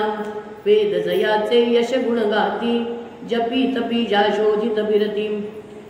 दादांच्या ह्याच्यामध्ये पळे ना, श्रुती स्मृती श्रुती स्मृती ज्या श्रुती स्मृती स्मृती स्मृती यती कुंठित मती मग, मौन धरित शेवटी. परी यास हृदय संपुटी, गवळण धरित एकटी. श्रुती स्मृती जी यती ते त्याही सगळ्या कुंठित होऊन जातात. श्रुती म्हणजे वेद, स्मृती म्हणजे सगळी शास्त्र. आणि मोठमोठे विद्वान लोक, मोठमोठे संन्यासी लोक, हे सगळेजण तुझा धावा करण्याचा प्रयत्न करतात, तुझं वर्णन करण्याचा प्रयत्न करतात. पण एक ती गवळणच म्हणाले की जिने सर्वस्व तुला अर्पण केलेलं आहे, ती मात्र तुला जाणते. वेद जयाचे यश गुण गाती, जपी तपी त्या शोधित बिरती. जो साऱ्या विश्वाची जननी, त्याचीही तू जन्मदायिनी. सगळ्या विश्वाला ज्याने निर्माण केलं, त्याला तू जन्माला घालणार म्हणे. भयनाशन तव उदरी असता, कोणाचे भय तुला न आता. वंद्य सेव्य तू सर्वांसी, आम्हाविषयी हो वत्सल हृदयी. तिला संकोच वाटला असेल की ऋषी मंडळी, देवता मंडळी आपल्याला नमन करतात, आपण कसा त्यांचा नमस्कार घ्यावा. ते म्हणाले काही तुला नमस्कार घ्यायची अडचण नाही, पण तुला तर भयच कोणाचं नाही उरलेलं. भयनाशन जो आहे तो तुझ्या उदरी येणार आहे. आणि म्हणून आमच्याविषयी आता तू वत्सल हो, आमच्यावर आता आमच्याबरोबर कृपा कर आमच्यावर. वधून या परी सकल देवते, सती देवकी चरणी. प्रेमे मस्तक ठेवून गेले, परतून या स्वस्थानी. जय हरी सुख कंदाम. म्हणाले सगळ्यांनी गर्भाची त्या स्तुती केली. भागवतामध्ये अनेक स्तुती भगवंताच्या केलेल्या, ध्रुवानी केलेली स्तुती आहे, या देवानी केलेली स्तुती आहे, गर्भस्तुती म्हणतात त्याला. वेदानी केलेली स्तुती आहे, आपण म्हणतो की शुकस्तुती आहे. अशा निर्णय स्तुती आहे. भागवत स्तुती संग्रह नावाचं एवढं 500 पानाचं पुस्तकच आहे स्वतंत्र, त्याच्यामध्ये सगळं दिलेलं आहे. तेव्हा वधून या परी सकल देवते, सती देवकी चरणी. शब्द वेगळे वेगळे, विषय सगळ्यांचा तोच आहे. या सगळ्याच्या मुळाशी म्हणजे तुम्ही ते मूलतत्व तुम्ही की एकोहम हे बहुश्याम वाटलं म्हणून तुम्ही इतकं सगळं धारण केलं. आणि आता पुन्हा देवकीच्या उदरी आहात. देवकी सजो मासा आठवा, लागला न लागला असेवा. ईश म्हणे तो घ्यावे जनन, सामान्या नियमाचे बंधन. ईशाचे होणार आगमन, गेले सगळे आनंदून. भगवंताने विचार केला की म्हणाले 8व्या महिन्यात जन्म, 8वा लागलेला होता देवकीला. 8व्या महिन्यातलं लेकरू जगत नाही, याची काही शास्त्रीय कारण आहेत ना तुमची, शास्त्रीय कारण आहे त्याची की 8व्या महिन्यातलं लेकरू का जगत नाही. म्हणाले आपल्याला कशाला, सामान्य मुलांना तो नियम, आपल्याला काही नियम विरुद्ध पाळायचं जरूर नाही म्हणाले. आणि म्हणून ईश म्हणे तो घ्यावे जनन, सामान्य नियमाचे बंधन. ईशाचे होणार आगमन, गेले सगळे आनंदून. परमेशाचे करण्या स्वागत, काल निज गुणासह हो उद्यत. उत्सव करण्या त्या समयासी, धजे न कोणीही पुरवासी. भगवंत जन्माला येणार म्हणून सगळ्यांनाच आनंद झाला होता, पण तो आनंद व्यक्त करू शकत नव्हती माणसं. कारण तो जर आनंद व्यक्त केला असता लोकांनी तर तो राजद्रोह झाला असता. आणि मग 124 कलम कायद्यातलं ते लागू लागलं असे ते. आणि त्याचं हे त्याची शिक्षा जी आहे ती म्हणाले फक्त आजन्म कारावास, एवढी शिक्षा आहे. मग ती शिक्षा कोण भोगेल बरं? त्याच्यापेक्षा नाही केलेला बरा ना उत्सव, कैद्याचे पोर येते काल. आणि म्हणून माणसाने उत्सव केला नाही भगवंताच्या जन्माचा. काल निज गुणासह उद्यत. आता सर्व गुणोपेता काल परमशोभना, असं भागवतामध्ये म्हटले. की काळाने आपलं जेवढं सगळं वैभव आहे ते सगळं वैभव काळाने उधळून टाकलं तिथे कृष्णाच्या जन्माकरता, आनंद व्यक्त करण्याकरता. आणि हे तरी का? सामान्यतः जी तत्वज्ञानी मंडळी आहेत ती काळाला शिव्या देतात, त्याच्याविषयी चांगलं बोलत नाही. आणि म्हणून तो नाराज झालेला होता की वास्तविकता हे आता मुक्त होऊन जाणार, ते काही मला का शिव्या देतात? ठीक आहे, आता मला संधी मिळाली, आता कोणीही माणूस आता कोणी करू शकणार नाही भगवंताचं सत्कार, भगवंताच्यासाठी उत्सव आता मी करणार नाही. आणि म्हणून धजे न कोणीही पुरवासी, मनी वाहुनी राजभयाते, निसर्ग का बरी मोजिल याते. आणि म्हणून त्यांनी 6 ऋतू 12 मास, 6 ऋतू 12 महिने, पक्ष तिथी रजनी दिवस, प्रगट जाहली 5ही भूते, निज वैभव अर्पिण्या प्रभूते. जणू एकेकाने मूर्त स्वरूप धारण केलं, एकेका ऋतूने आपलं मूर्त स्वरूप धारण केलं. आपण करतो की नाही? एखादा कार्यक्रम करायचा, झाक्या म्हणतो की नाही? आता यातलं कोण भगवान शंकर कोणी प्रत्यक्ष असतं का? गणपती, आपलं गंगाधर गणपती झाला, गंगाधर काय गणपती आहे का? आपण ती झाकी केली की नाही? तसं त्या काळाने एक एक ऋतूच्या झाक्या तयार केल्या, एक पक्षाची झाकी तयार केली, एक महिन्याची झाकी तयार केली, एक आठवड्याची झाकी तयार केली, एक दिवसाची झाकी तयार केली. आणि असं सगळ्या काळाच्या सगळ्या त्यांनी झाक्या तयार केल्या. आणि प्रगट जाहली शिवाय पृथ्वी, आप, तेज, वायू, अग्नी यांनी सुद्धा आपलं रूप प्रकट केलं. निज वैभव अर्पण्या प्रभूते. आणि आपल्याजवळचं जे काही चांगलं असेल ते भगवंताला अर्पण्याकरता सगळेजण प्रगट झाले तिथे. आणि प्रत्येकाला वाटे सेवा, घडो प्रभूची मजसी, एकाहून एकाने रचली, शोभा त्या समयासी, जय हरी सुख कंदा. आणि प्रत्येकाला वाटलं की माझ्याकडून काहीतरी भगवंताची सेवा व्हावी, माझ्याकडून काहीतरी सेवा व्हावी. आणि म्हणून त्यांनी आपापल्या परीने इथे निसर्गरम्यता आपण कशाला म्हणतो? त्या त्या ऋतूचं वैभव प्रगट झालं म्हणजेच म्हणतो ना. निसर्गरम्यता दुसरी काय असते? प्रसन्न झाल्या दिशा 10, चारुते सत्या तुलना नाही, लख लख करीती अनंत तारे, नभी जणू उजळली झुंबरे. वास्तविकता वद्य पक्षातली अष्टमी आहे, पण आकाशमध्ये एवढं चांदणं चमकत होतं की असं वाटत होतं की मंडपामध्ये झुंबरं लावलेली आहेत. दिशा 10 दिशा प्रसन्न झाले आहेत. पुष्परजा नाही तर अमावस्या जशी जशी जवळ येत राहील ना तसं तसं जवळपास काही दिसेनासं होतं, इतका अंधार पडतो. नभी जणू उजळली झुंबरे, पुष्परजा मिसळून निघू वरती, जलधारा जणू सडा शिंपिते. फुलांचे रजकण जे आहेत ते घेऊन थोडा थोडा पावसाचा झिमझिम झिमझिम पाऊस सुरू असतो. श्रावणामध्ये तर सतत असतंच ना, जड लागली म्हणतो आपण जे. तर या भगवंताच्या स्वागतासाठी आपण कोणी विशेष माणसे यायची असली म्हणजे सडा घालतो की नाही? आपण आता शेणाचा सडा घालतो, पूर्वीच्या काळी सुगंधित द्रव्याचा सडा घाली. तसं आता यांनी निसर्गाने काय केलं, पुष्पाचे जे रजकण होते त्यांचा सुगंध म्हणजे त्यांना घेऊन बरोबर सडा घातला भगवंतासाठी. सतत पाऊस चालू आहे ना त्याचं वर्णन. पुष्परजा मिसळून भूवरती, जलधारा जणू सडा शिंपिती, मृदंग की वाजवी पयोधर, मोर नाचती त्या तालावर. ढग म्हणाले गडगडाट करायला लागले, जणू काही मृदंग वाजवायला लागले आनंदाने. आणि मोर आहेत तर त्या मृदंगाच्या तालावर नाचायला लागले. ढग आले की मोरांना आनंद होतो म्हणे, पाऊस पडणार म्हणून मोरांना आनंद होतो म्हणे. ते आपला पिसारा पिसवून नाचतात, पिसारा जो पसरून नाचतात. तसं इथे तसंच झालं की आता मेघांचा गडगडाट सुरू झाला आहे, आता थोड्या वेळाने पाऊस पडेल म्हणून आनंदाने मोर नाचायला लागले. पार चंद्राच्या हर्षासी, ईश जन्म घेई तद्वंशी.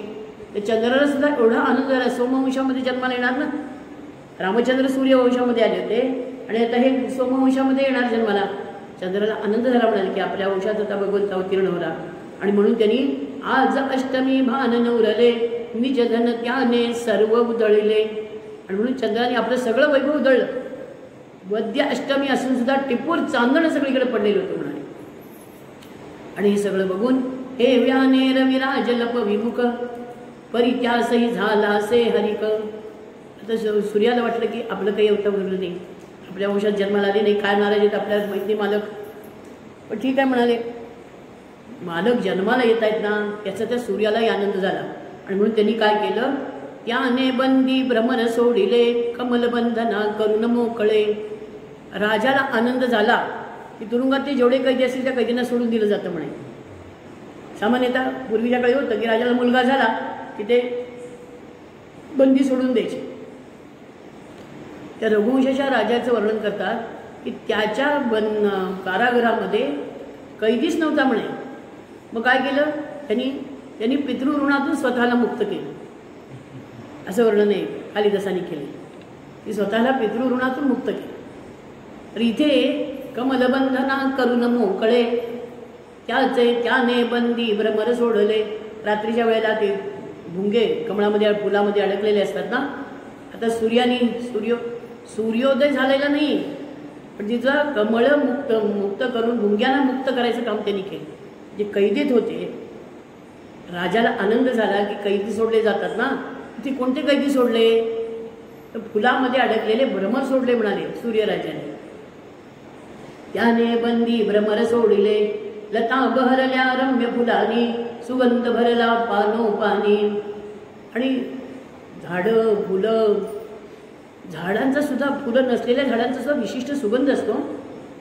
त्याच्या तिथून गेल्यानंतर तो विशिष्ट सुगंध जाणवतो. तसं सगळीकडे सुगंधाने भरून गेलेलं वातावरण होतं. सुगंध भरला पानोपानी वायू संगे तोच झाडीला अर्पण करण्या भगवंताला.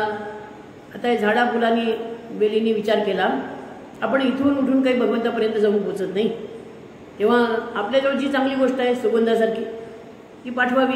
आज चाललाच आहे वारा म्हणाली तिकडे भगवंताकडे जाईल ना तर त्याच्यावर भर देऊ आपण.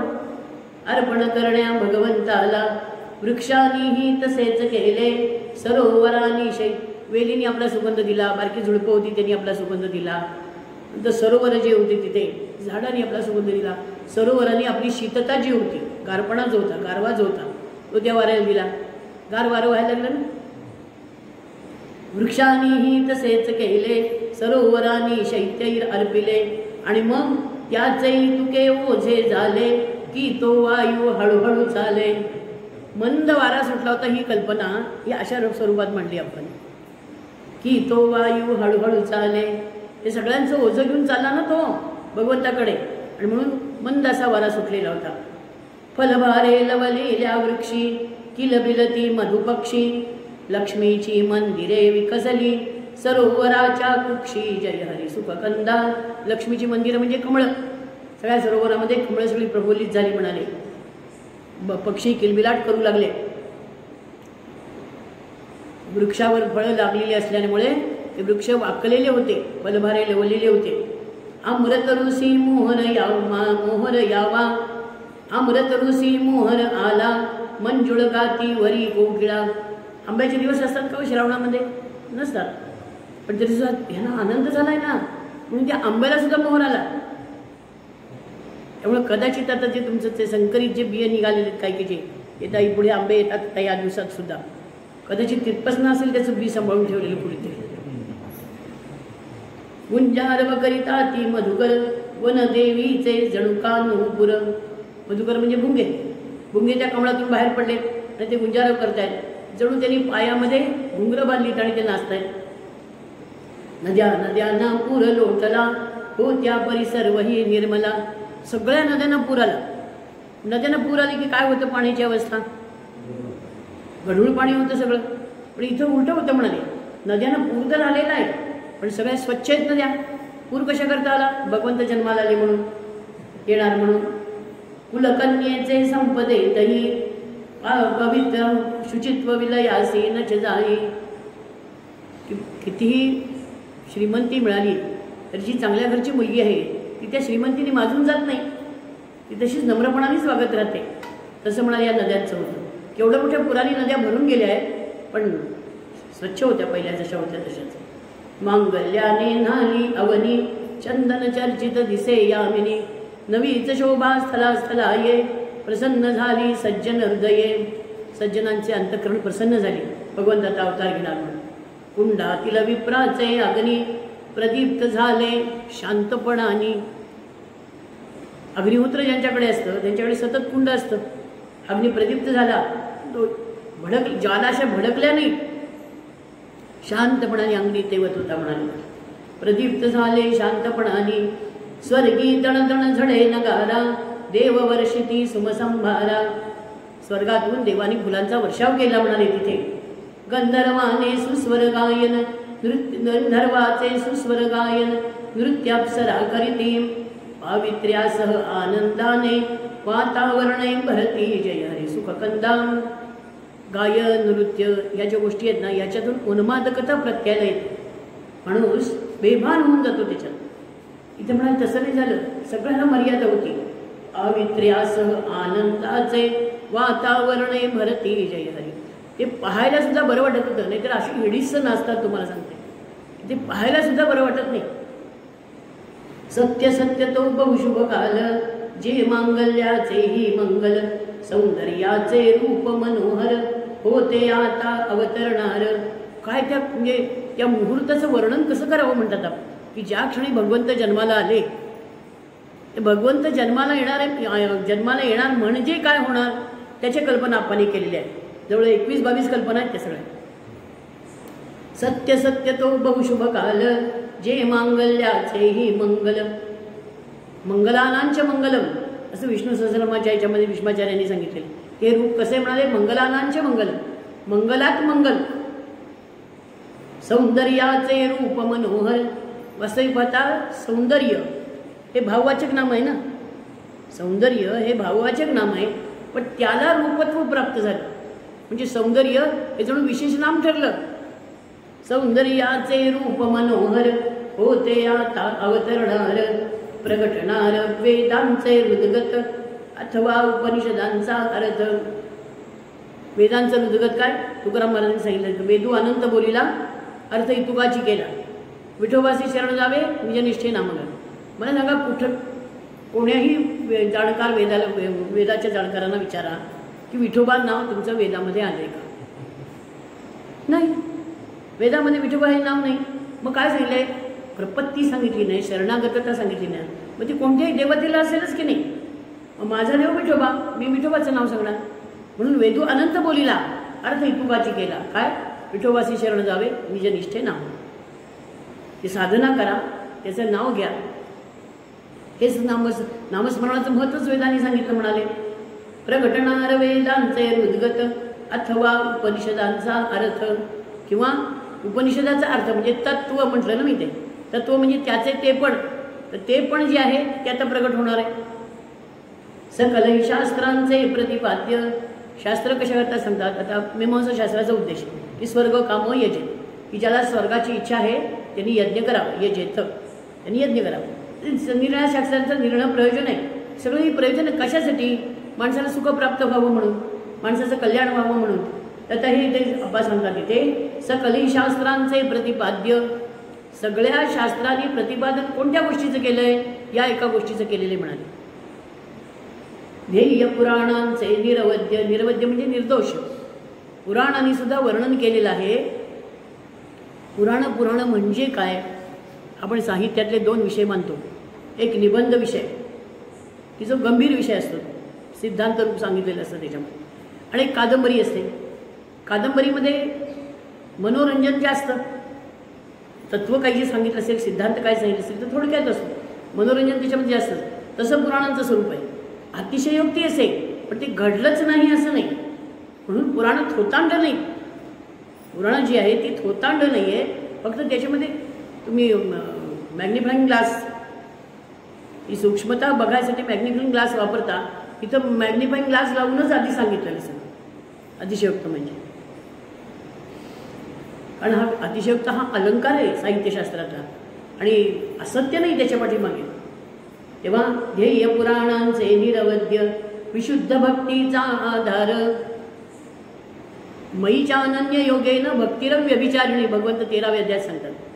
अनन्य योगेन अविविचारिणी भक्ती म्हणजे आता दुसऱ्या कोणाचाही मनाला, बुद्धीला, शरीराला आश्रय नाही, विचाराला भगवंताचाच आश्रय. अन्याश्रयाला त्यागा, अनन्यतेचे जे वर्णन केले नारद भक्तिसूत्रामध्ये ते इथं अभिप्रेत आहे. विशुद्ध भक्तीचा आधार, सौख्य संपदेचे भांडार. काय तुकाराम म्हणायचं अभंग काय, सुख सुख झाले होसाळणे नाही.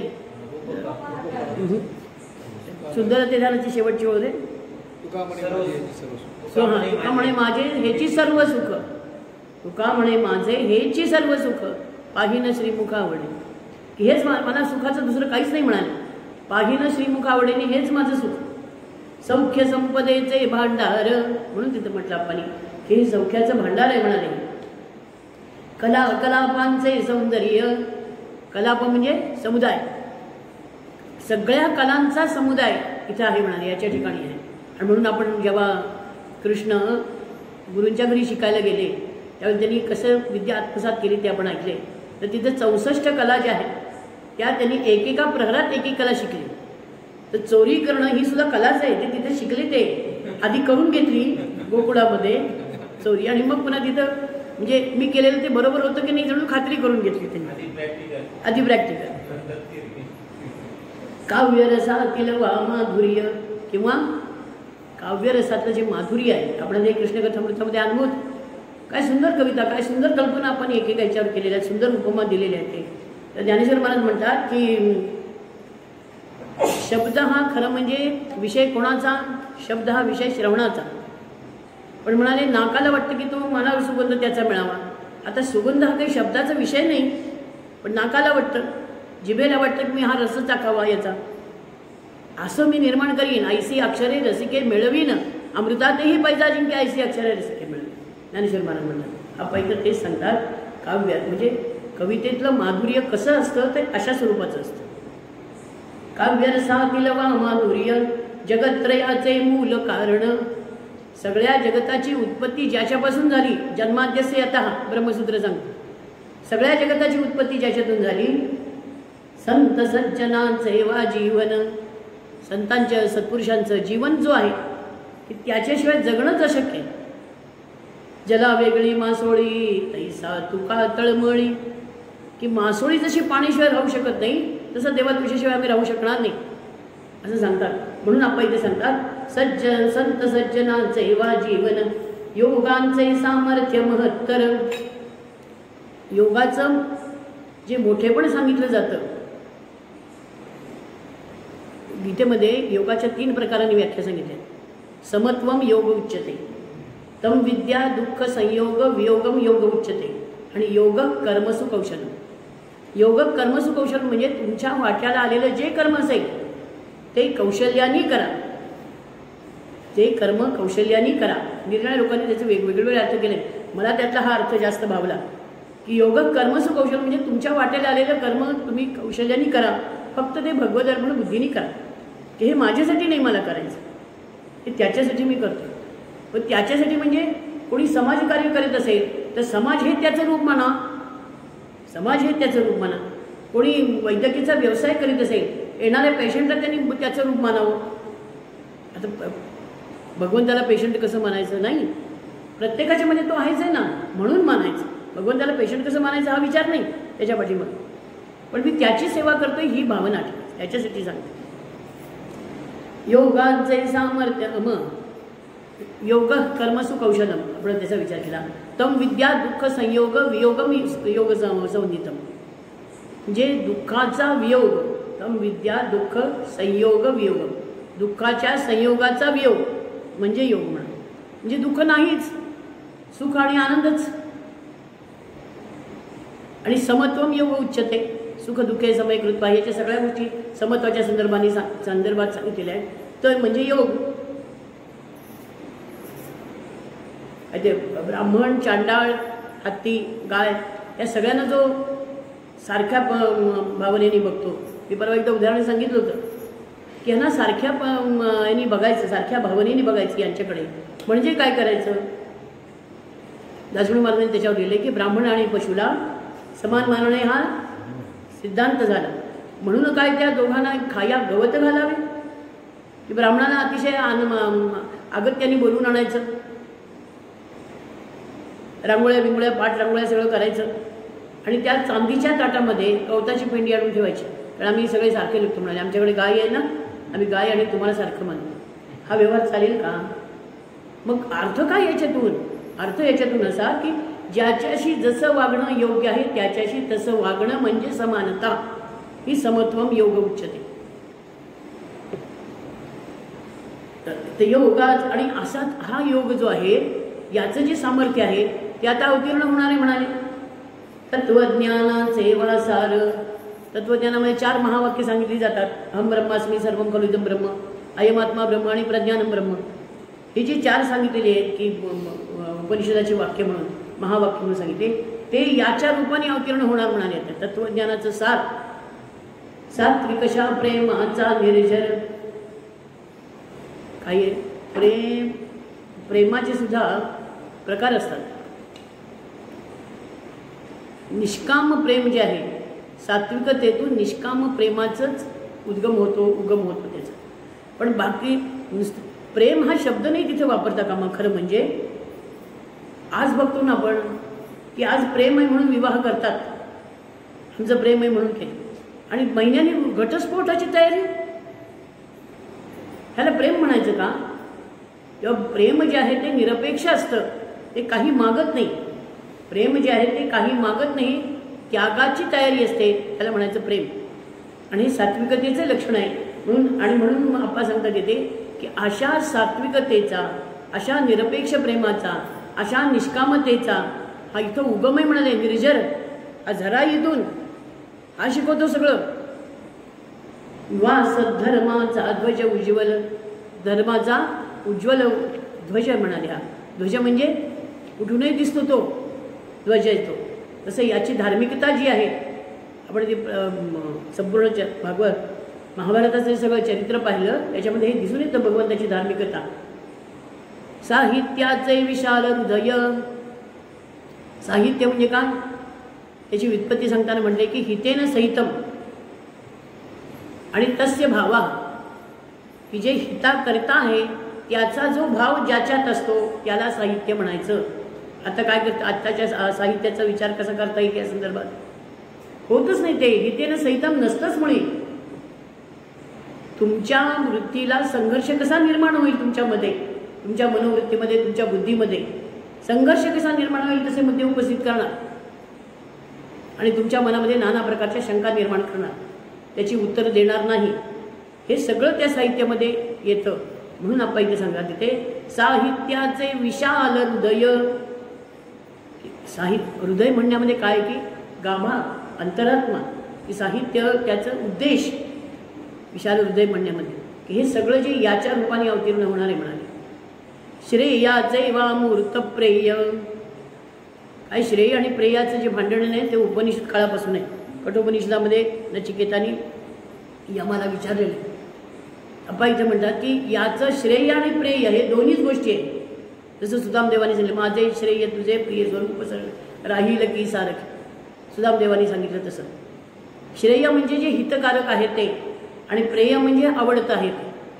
सामान्यतः काय होतं, जे आपल्याला आवडत असतं ते आपल्या हिताचं नसतं. आपल्याला जे आवडतं, जागरण करून व्हॉट्सॲप बघत बसायला किती आवडतं आपल्याला, म्हणजे हिताचं आहे का?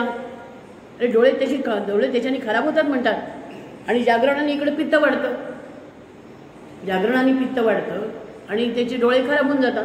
आता हे हिताचं आहे का? हिताचं नाही. प्रेय आहे पण श्रेय नाही. म्हणून आपण म्हणतात की श्रेयाचे वा मूर्त प्रेय, की श्रेयाला सुद्धा मूर्तता प्राप्त झाली. ती कशाच्या स्वरूपात? प्रेयाच्या स्वरूपात. जे श्रेय आणि प्रेय दोन्ही एक होऊन गेलं. श्रेयाचे वा मूर्त प्रेय समाधान तीक्ष्णा बुद्धीचे. उपनिषदाने सांगून आले दृश्यते त्वग्रेया बुद्ध्या. याचं स्वरूप आहे ते कोणाला दिसणार? त्याची तीक्ष्ण बुद्धी आहे, तीव्र नाही, तीक्ष्ण. तीक्ष्ण ज्याची बुद्धी आहे, म्हणजे टोकदार. टोकदारपणे जास्त घुसतो ना कशामध्ये, ते जाणण्यासाठी जो असं घुसतो, समजून घेण्यासाठी, ती तीक्ष्ण बुद्धी. समाधान तीक्ष्ण बुद्धीचे निधान जणुमा कल्याणाचे. कल्याणाचा साठा आहे म्हणाले. हा सदैव सार्या सोमकुला, सुदैव सार्या सोमकुलाचे पूर्व पुण्यवा वसुदेवाचे. वसुदेवाच्या पोटी जन्माला येतोय ना, त्यामुळे त्याचं पुण्य केवढं असेल. वद्यपक्ष अष्टमी श्रावणी मध्यरात्र नक्षत्र रोहिणी बुध दिनासता ग्रह उच्चीचे जनन होत भूवरी प्रभूचे गोपाल कृष्ण भगवान की जय। कृष्ण कृष्ण जय कृष्ण कृष्ण कृष्ण कृष्ण जय कृष्ण कृष्ण कृष्ण कृष्ण जय कृष्ण कृष्ण जय कृष्ण कृष्ण जय। शब्दाचा उच्चार जास्त मोठ्याने उद्या टाळ्या हळू वाजवा। कृष्ण कृष्ण जय कृष्ण कृष्ण जय कृष्ण कृष्ण जय कृष्ण कृष्ण जय कृष्ण कृष्ण जय कृष्ण कृष्ण जय कृष्ण कृष्ण जय कृष्ण कृष्ण कृष्ण कृष्ण जय कृष्ण कृष्ण जय गोपाल कृष्ण भगवान की जय। ज्याच्या वंशी जन्मा येणे तत्प्रिय पत्नी जननी करणे नातरिये वनवास वाढुनी यास्तव निवडी वृक्षरोहिणी। ज्याच्या वंशामध्ये जन्माला यायचंय ज्याचा सोमवंशामध्ये जन्माला आले ना त्याची पत्नी रोहिणी तिच्या उदरी जन्माला आलं तर बरं आहे त्या म्हणून त्या रोहिणी नक्षत्रावर का आले त्याच्यासाठी आपण केलेली ही कल्पना आहे की रामचंद्र त्या अवतारामध्ये कौशल्याच्या पोटी आले। दशरथाची लाडकी कोण होती कैकेयी पण त्याला वनवास भोगावा लागला की नाही तसं आपल्या वाट्याला येऊ नये म्हणून म्हणाले चंद्राची जी प्रिय पत्नी रोहिणी ती त्या नक्षत्रावर जन्माला आली। कुंदरदन अरविंदवदन शतछंद मदन समचारुतरा पीतांबर धृत कंबरमाला अंबर कांती मुकुटधरा चतुर्भुजा भास्वरा गोजिरी प्रियंकराची भक्तांची अशी देवकीची या समोरी प्रगटे मूर्ती श्रीहरीची गोपाल कृष्ण भगवान की जय। परमेशाचे होता दर्शन वसुदेवाने केले वंदन भाव परी कोणते उमटले देवकीच्या हृदयात ना कळे चार करांचे बालरूप ते बघताना पापणी नलवते सर्वांगी रोमांच ठाकती स्तब्ध जाहल्या इंद्रिय वृत्ती सतेज काळे वत्सल डोळे बघ बघता ओघळू लागले। आता 4 वर्षाचं ते लेकरू समोर प्रगट झालं। देवकी आश्चर्याने पाहत राहिली।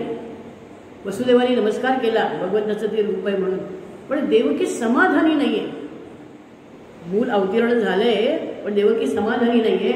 नेत्र मिटे ओठ ही थरथरती भाग्यशालिनी मूकरडेती आणि तिच्या डोळ्यावरती आनंदाश्रू व्हायला लागले। आपण लिहिता तिथे झाला होता बहुजरी हरिक त्याचे तिज भोगता नये सुख। आनंद झाला होता खूप आनंद झाला होता आपण म्हणतो खूप आनंद झाला मला तर खूप आनंद तो अश्रूच्या रूपाने वाहत होता। तिला तो आनंद दुसऱ्या रूपात व्यक्तच करता येईना। काय म्हणावे स्त्री हृदयाते जे आनंदाने ही रडते। भगवंत आपा म्हणतात तिथे की म्हणाले काय या परिस्थितीला काय म्हणावं या स्त्रीच्या अश्रूंना तिच्या आनंदामध्ये तिला रडणं येत आनंदाश्रू वाहतात। बालरूप वदले स्मित वदने ढाळीती अश्रू कातव नयने रडू नको तू माझी माता भय कोणाचे नाही आता। भगवंत जवळ गेले आणि म्हणाले आई मी इथे आलो तुझ्याकडे आणि तरी तुझ्या डोळ्यात पाणी कसं काय तुझ्या डोळ्यात पाणी आता डोळ्यात पाणी आणायचं आता तुला कोणाचंही भय नाही म्हणाले। वसुदेवासी म्हणे परात्पर येथन ठेवा मजसी पळवर नंद घरी नेऊन पोचवा जे वात्सल्या मूर्त विसावा। मला इथे क्षणभरही ठेवू नका। गोकुळामध्ये नंदबाबा आहे ना त्यांच्या घरी मला नेऊन पोचवा। भगवंत सांगतायत 12 वर्षे तेथे राहून येईन मग सोडा या तुम्ही विचारी भयही तोवर धीर धरावा हृदया जय हरी सुखकंदा। 12 वर्षांनी म्हणाले मी पुन्हा तुम्हाला येईल आणि तुरुंगातून सोडवेन तोपर्यंत मला तिथे नंदबाबाच्या घरी ठेवा। ऐकत होती सर्व देवकी वज्रपात जणू तिच्या मस्तकी 8 बालके येऊन पोटी तशी चौरले मी वांजवटी अपत्य सुखनच माझ्या भाली मग का बाळे दैवे दिदली आशा दावून मूळ छेदिले दुःखाचे डोंगर वाढविले। आणि तिला देवकीला तिने ऐकलं ते कृष्णाने सांगितलेला निरोप आणि देवकी उक्साबुक्शी रडायला लागली। अतिशय तिला दुःख झालं। ती म्हणाली मी याच्यासाठी का तुला मी जन्माला ये म्हटलं अरे माझी 7 बालकं झाली आता तू 8वा आलास आणि तरी सुद्धा मी आई झाले असं मला वाटू नये. वसुदैवासी म्हणते भाव त्रासून तुम्हीच मम दुःखासी कारण. काम जवाच विले त्या समया पुन्हा पुन्हा मरणे भोगाया. संतापली ती आणि वसुदेवाला म्हणते की तुम्ही मला कारण आहात. त्यावेळेस मी सांगितलं होतं कंसाला की आम्हाला बालगाव होतील की न होतील, लेकरं आम्हाला होईल की नाही माहिती नाही, कारण जी होतील ती आपल्यासमोर मारली जावी, ती कोणत्या आईला मानेल, ते मानवेल. आणि म्हणून मी सांगितलं होतं की तू आता माझाच शिरच्छेद कर. तुम्ही म्हणाली सज्जनपणाने वाचवलं मला, आताही मला प्रत्येक वेळेला नवीन मरण भोगावं लागतं. काम जवाच विले त्या समया पुन्हा पुन्हा मरणे भोगाया. आस एवढी केवढी होती धरली हृदयी माझ्या मी या वेळी. येतो परमात्मा उदरासी भय कोणाचे नाही त्यासी. 7 बालकं गेली. आता तरी आशेवर होते मी की आता 8वा यायचा आहे, तो भगवंताचा अवतार म्हणून यायचा आहे. तेव्हा आता मला कोणाचं भय असायचं कारण नाही. आणि जे प्रत्येक आईला वाटतं वाढवीन मी त्या प्रेमाने नाऊ घालीन वात्सल्याने. निरखीन वदना अंकी घेऊन चुंबिन कुरवाळीन शिरभुंगीन. की त्या लेकराला मांडीवर घेईन, कुरवाळीन, त्याला खेळवीन, त्याला नायला घालीन, त्याचे कपडे किती काय काय करावं लागत नाही आईला लेकराचं. चुंबिन कुरवाळीन शिरभुंगीन. उशीत घेऊन धरीन हृदासी गायीन अंगाई गीतासी. निवविन डोळे लीला बघुनी शब्द बोबडे ऐकन कानी. किती पूर्वीच्या बायकासुद्धा लेकरं सांभाळायचे आपण. आजच्या बायकांना डॉक्टर लोक सुद्धा सांगतात की ह्यांनी पहिलं पाऊल केव्हा टाकलं, यांनी पहिला शब्द केव्हा उच्चारला, तुमच्या डायरीत नोंद करा त्याची. आणि रोजची त्याची काय काय हालचाली आहेत त्याची नोंद करा.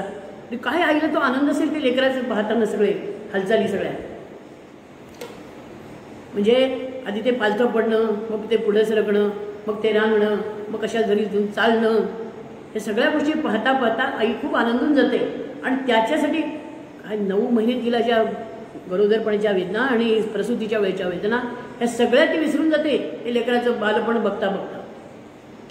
उशीत घेऊन धरीन हृदासी गायीन अंगाई गीतासी. निवविन डोळे लीला बघुनी शब्द बोबडे ऐकिन कानी. आय हाय परी एक वेळ ही इच्छा न चहो पुरती. कंसाहा ते अंतरगीती आ जाई या रीती जय हरी सुखकंदा. पण जेव्हा कृष्णाने सांगितलं की मला तुम्ही ताबडतोब गोकुळामध्ये नेऊन पोचवा, हे ऐकलं आणि ती म्हणते की ती 7 तशी गेली आणि आता हा असा चालला. एकच गोष्ट म्हणाली ह्याच्यातून सिद्ध झाली की साक्षात ईशाचे ह्यातून होत नसे माझे शांतवन. प्रत्यक्ष भगवंत जरी उदरी आला तरी माझे दुःख माझ्या कपाळाचं गेलंच नाही. कारण मीच म्हणाले करंटी म्हणून जन्माला आले. आता तिथं परमेश्वर येईल तरी काय करीन. मीच करंटी जन्मा आले तेथ कुणाचा उपाय चाले. तुझं कनवाणू म्हणती देवा एक वेळ तरी अनुभव यावा. रूप तुझे हे नको चतुर्भुज घेऊ दे मुजांकावर निज. मीच करंटी म्हणून जन्माला आले म्हणाले. आता काय करणार तुझं बघण्याशिवाय मला काय गती. भगवंतालाच विनंती करते की म्हणा देवा एक गोष्ट माझ्याकरता कर. कोठ हसते हात चिमुकले लोभस डोळे कुंतल कुरळे. तांबूस कोमल पाय नाचते डोळे भरुनी बघू दे माते. तू लहान लेकरू, हे 4 वर्षाचा लेकरू तू झालास, मला नाही म्हणाली सहन होती. तू लहान लेकरू हो, पदरा खाली तुझं ती घेऊन वात्सल्यात मुखात देईन. कवळ्या ओठी तुचे पावे स्पर्शे त्या मी पुलकित व्हावे. अनेक आईला आपण आई झालो असं जे वाटतं ते जे स्तनपान आहे ते तू करावंस तर मी मला आई झाले असे वाटेल. स्पर्शे त्या मी पुलकित व्हावे. अनेक वेळा उरी दाटला, कारण अनेक वेळा उरी दाटला आना परितो विफल झाला. सार्थक त्याचे एक वार तरी करणे इच्छा नाही दुसरी. ही 7 बालकं झाली. प्रत्येकाला पाहिल्याबरोबर आना मळून आला पण त्याचा काही उपयोग झाला नाही म्हणाली. तू भगवंत म्हणून माझ्या पोटी आलास आणि तरी मला हे सोसावं लागावं अजून. अभागिनीची या गोविंदा आस एवढी पुरीव एकदा. माता झाले मी ऐसे मज क्षणभर तरी वाटू दे अधोक्षज. की मी आई झाले असं मला क्षणभर तरी वाटू दे. देवकीनी भगवंत माझ्या पोटी जन्माला यावा म्हणून पहिल्या जन्मात मागणी केलेली ती भगवंतांनी आत्ता पुरी केली. आणि आशा कमी करत किती कमी केल्या तिने. क्षणभर तरी म्हणा मी आई झाली वाटू दे म्हणाली. भगवंत म्हणाले ठीक आहे चला काय बिघडलं नाही करू म्हणाले. अशी विनवणी करुणा ऐकता परमात्मा द्रवला तो. कल्पतरूपासून कधी काय याचक विमुख येतो जय हरी सुखकंदा. कल्पतरूच्या जवळ जायचं एखादी इच्छा करायची तर कल्पतरू पूर्ण करणारच की नाही ती, कारण तो कल्पतरू आहे, कल्पवृक्ष आहे. असं भगवंत पोटी आले तर भगवंताला तिने प्रार्थना केली की क्षणभर तरी मला मी आई झाली असं वाटू दे. भगवंत म्हणाले ठीक आहे. मूल उपजलेले हरी झाला सान लाल सर देह कोवळा. लुकलुकता ती वले डोळे गर्भजलाने जावळ ओले. गोपाल कृष्ण भगवान की जय. जय जय माधवं कृष्णं गोकुलानंद गोविंदम. म्हणा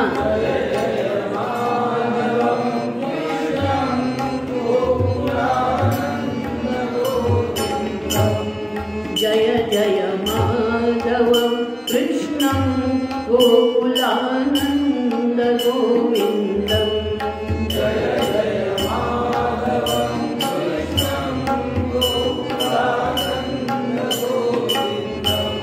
गोकुलानंद गोविंदं. गोकुलानंद गोविंदं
उचलून त्याते घेऊन की निज हृदयासी लावित देत.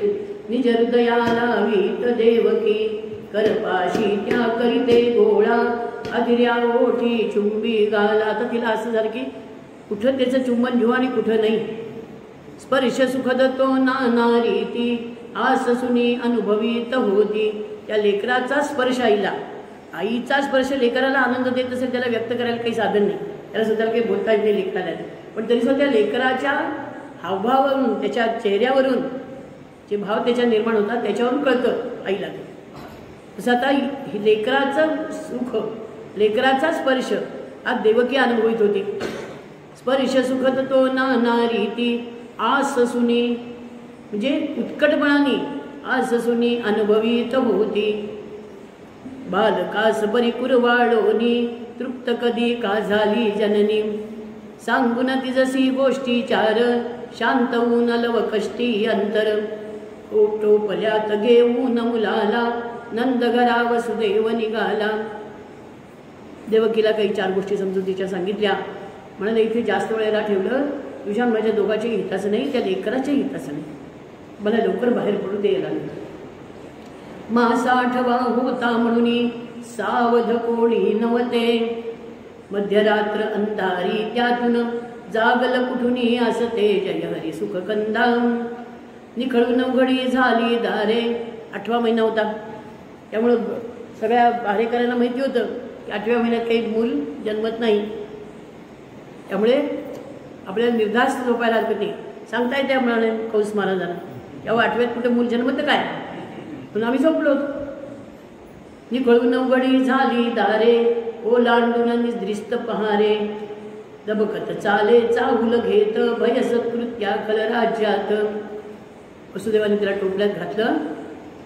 वसुदेव जसं जसं बाहेर पडायला लागले तसं तसं एकेका दाराच्या कड्या हळूहळू उघडत गेल्या आणि ते पहारेकरी होते ते मस्त दाराडूर झोपलेले, त्यांना कशाचा अडथळाच नाही. भय सत्कृत्या खल राज्यात पती याडवी. पण ते सुद्धा म्हणजे जायचंच आहे ना, आता आपल्याला कोण अडवणार नाही, भगवंत आपल्याजवळ धडाधड धडाधड चालले नाही, दबकच चालले की कोणी जाग होऊ नये माझ्या पावलांनी. पती आडवी होती यमुना, जलोद्धता उसळती भीषणा.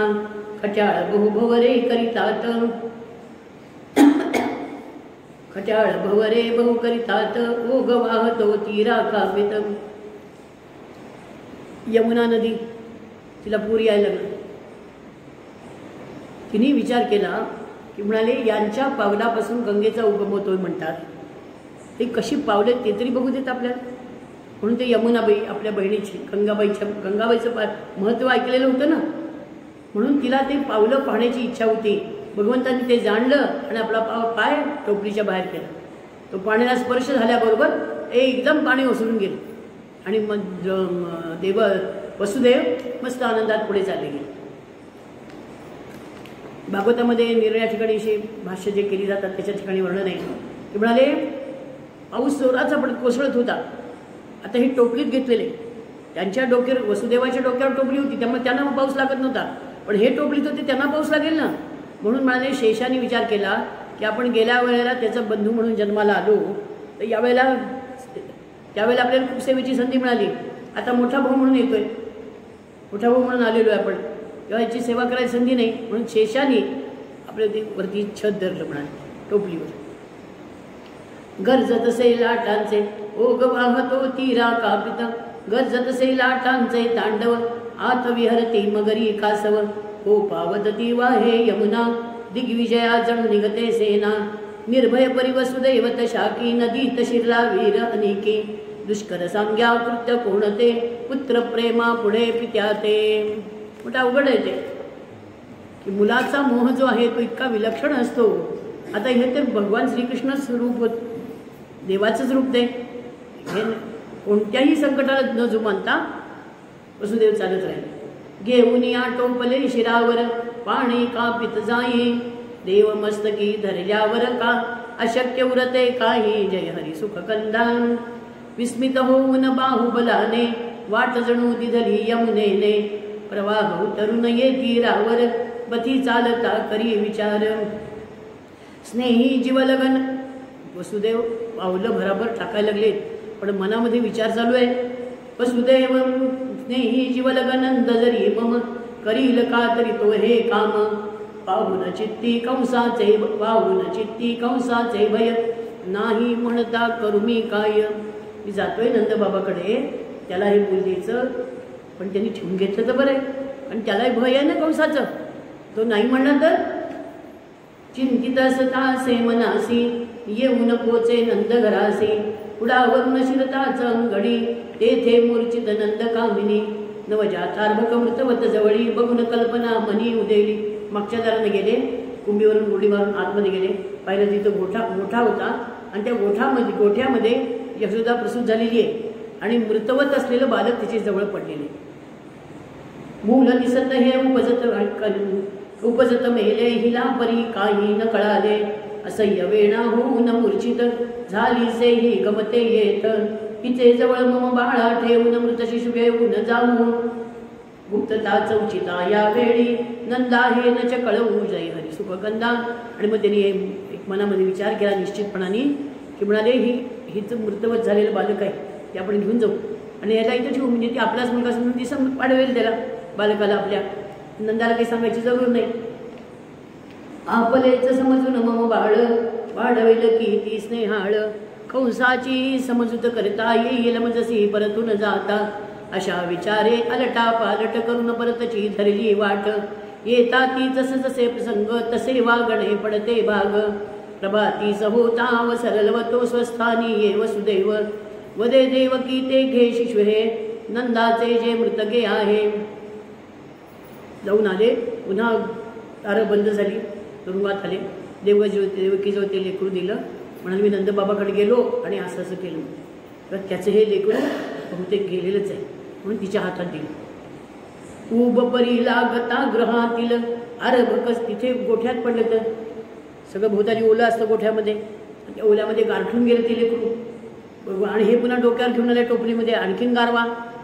इथं आल्याबरोबर बंदिस्त खोली आणि लेकराला जवळ घेतलेलं आईने घ्यावं तसं. रुदन करी नाचवी पदाते निरखी समोवत आले आणि तिने ते उष्णता मिळाल्याबरोबर ऊब लागल्याबरोबर थ्या म्हणून किंकाळी फोडली ना एकदम. बघुनी तानी पोरशी ती वात्सल्यासी आली भरती हृदयासी लावून ती येते रवशे वदली वसुदेवा ते. ती जवळ पोर ती आपल्या हृदयाशी लावून घेतली तिने जवळ घेतलं तिला आणि ती रागाने वसुदेवाला म्हणते अहो का कन्यानंदाची आणली वाचविण्यासी अशी कशी तरी बुद्धी फिरली का कन्यानंदासी आणली. तुम्ही खरं असं वागत नाही पण आता कशी बुद्धी फिरली तुमची. पण ही मुलगी जिवंत आहे नंदाची मुलगी घेऊन आला तर आपलं बाळ तिला घेऊन आला. वाचविण्यासी आपुला बाळ कसे जागला ही जशी काळ. हिची काहीतरी आणखी व्यवस्था केली ती असती ना पण हिला कशाला इथे घेऊन आलात तुम्ही. तुमच्यास्तव मित्र प्रेमाने दिधली कन्या निजनंदाने थोरपणा हा शोभे त्यासी विचार होता हवा तुम्हासी. तुम्ही नंदाला सांगितलं असेल म्हणून तो मुलगा त्यांनी तिथे ठेवून घेतला आणि ही मुलगी तुम्हाला दिली तुमच्यावरच्या प्रेमाने मित्रप्रेमाने. विचार होता हवा तुम्हासी थोरपणा हा शोभे त्याच मनाचं मोठेपण म्हणाले.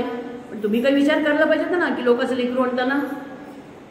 दुसऱ्याचे तोडोनी काजळ काळीज हृदपीडा का शांतवणे निज.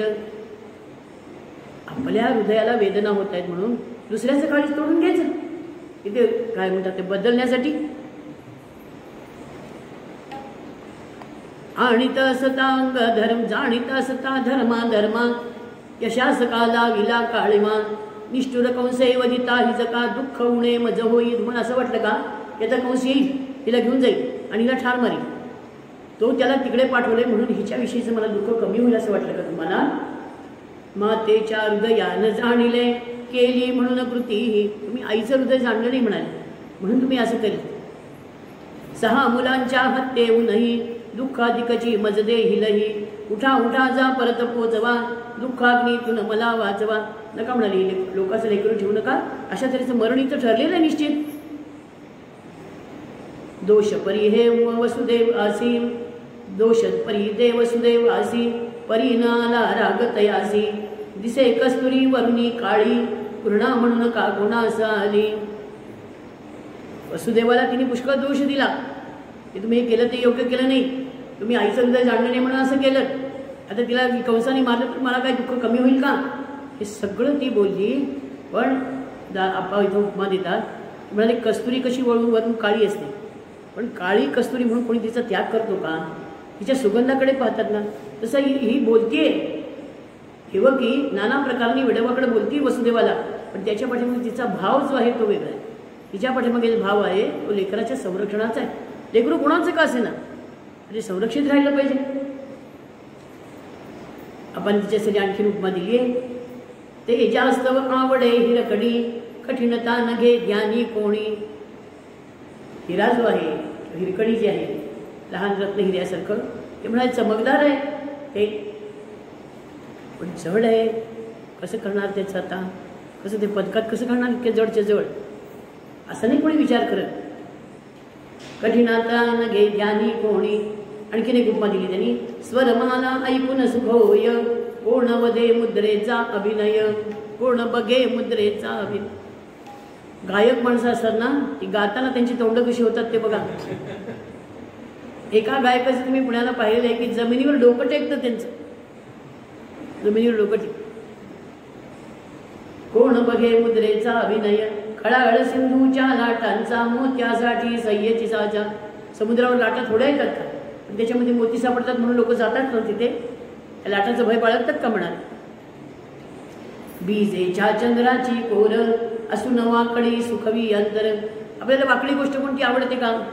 तुम्ही वाकडं बोला बरं, कसं वाटेल मला. कोणती वाकडी गोष्ट आवडत नाही आपल्याला, पण ती चंद्राची कोर कशी वाकडी आहे, पण त्याला सुरे काही की. तसे उताविळ रागा खाली वत्सलता हृदयीची दिसली. म्हणून ही बोलतीये वेडं वाकडं, पण त्याच्या पाठीमागे तिचं वात्सल्य जे आहे ते वसुदेवाने जाणलं. स्निग्ध वचाने वसुदेवे मग वृत्त निवेदन केले सांग. रडणे ऐकून कन्येचे तो रक्षक सावध झाले. कंसासी कळवाया काही त्वरा करोनी गेले जय हरी सुखकंदा. धावत तेणे आला कंस पिंजारूनवर उडती केस. ठेचा लागून रक्त निघाले भान परीना त्यासी उरले. झोपला होता, झोप लागलीच नव्हती, तसाच उठून आला. अंतपुरातून तसाच बाहेर आला. दांड दांड दांड पावलं आपटीत राहिला शिला कपाळी. धुंद लोचना चढली लाली संतापणी. डोळे लाल झालेले क्रौर्याचे मुद्रेवर नर्तन. हृदय परी धड धडते आतून. उष्ण क्रौर्य आणून उष्णा दुष्टपणा दाखवून, पण अंतकरण धडधडत होतं की आता काय होते माझं कोण जाणे. मी चाललोय खरं त्याच्याकडे आठव्याकडे, पण माझं काय होतंय कोण जाणे. हृदय परी धडधडते आतून. दण दणपद आपटी भुवरी वरचे वर निज गदा सावरी. घट्ट धरियेले ओठ आवडून श्वासाच्या वाफाना. माणूस संतापला नाही, सगळं दिसलं बघा, तुम्ही बारकाईने बघा. मृत्यू समदेवकी समोरी येऊन निष्ठुर वाचा. म्हणे कुठे हे तुझे कारटे घेतो घोट गळ्याचा जय हरी सुखवंदा. येण्यासाठी माझ्या पुढती कृतांतासही नाही छाती. ठेव कथा ठेव तेथ कथा काया पोराची सिंहासनमुख घुंगुरड्याची.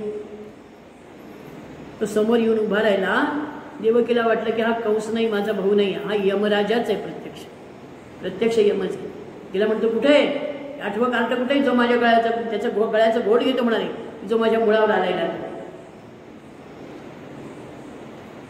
असं आहे, प्रत्यक्ष यम सुद्धा मला घाबरतो म्हणाले. हे तुझं लेकरू काय करणार आहे मला. अबलेवर ऐसे आणि सिंहासन मुख घुंगुरड्याची. हा काय करणार आहे मला. घुंगरड म्हणजे डास, मच्छर. तेव्हा सिंहाच्या पुढे त्या मच्छराची काय कथा, तसं माझ्या पुढे या तुझ्या लेकराची काय कथा. घेण्या बालक पसरी हात अबलेवर ऐसे गुरकावत. तो तीज पदरा खाली झाकी मागे व सरकून वदे देवकी. दादा थांब असे मुलगी ही काही तुझं घातक नाही. ठेव हे वडी तरी आमासी देई नाही जशी तव पुत्रासी. दादा म्हणाले अरे आठवा गर्भ माझा नाश करणार जायचे. हा काही मुलगा नाही आहे, ही मुलगी आहे. राहू दे म्हणाले, एवढी तरी मुलगी मला राहू दे, मी तुझ्या मुलाला देईन, हिला तुझी सून होईल ही.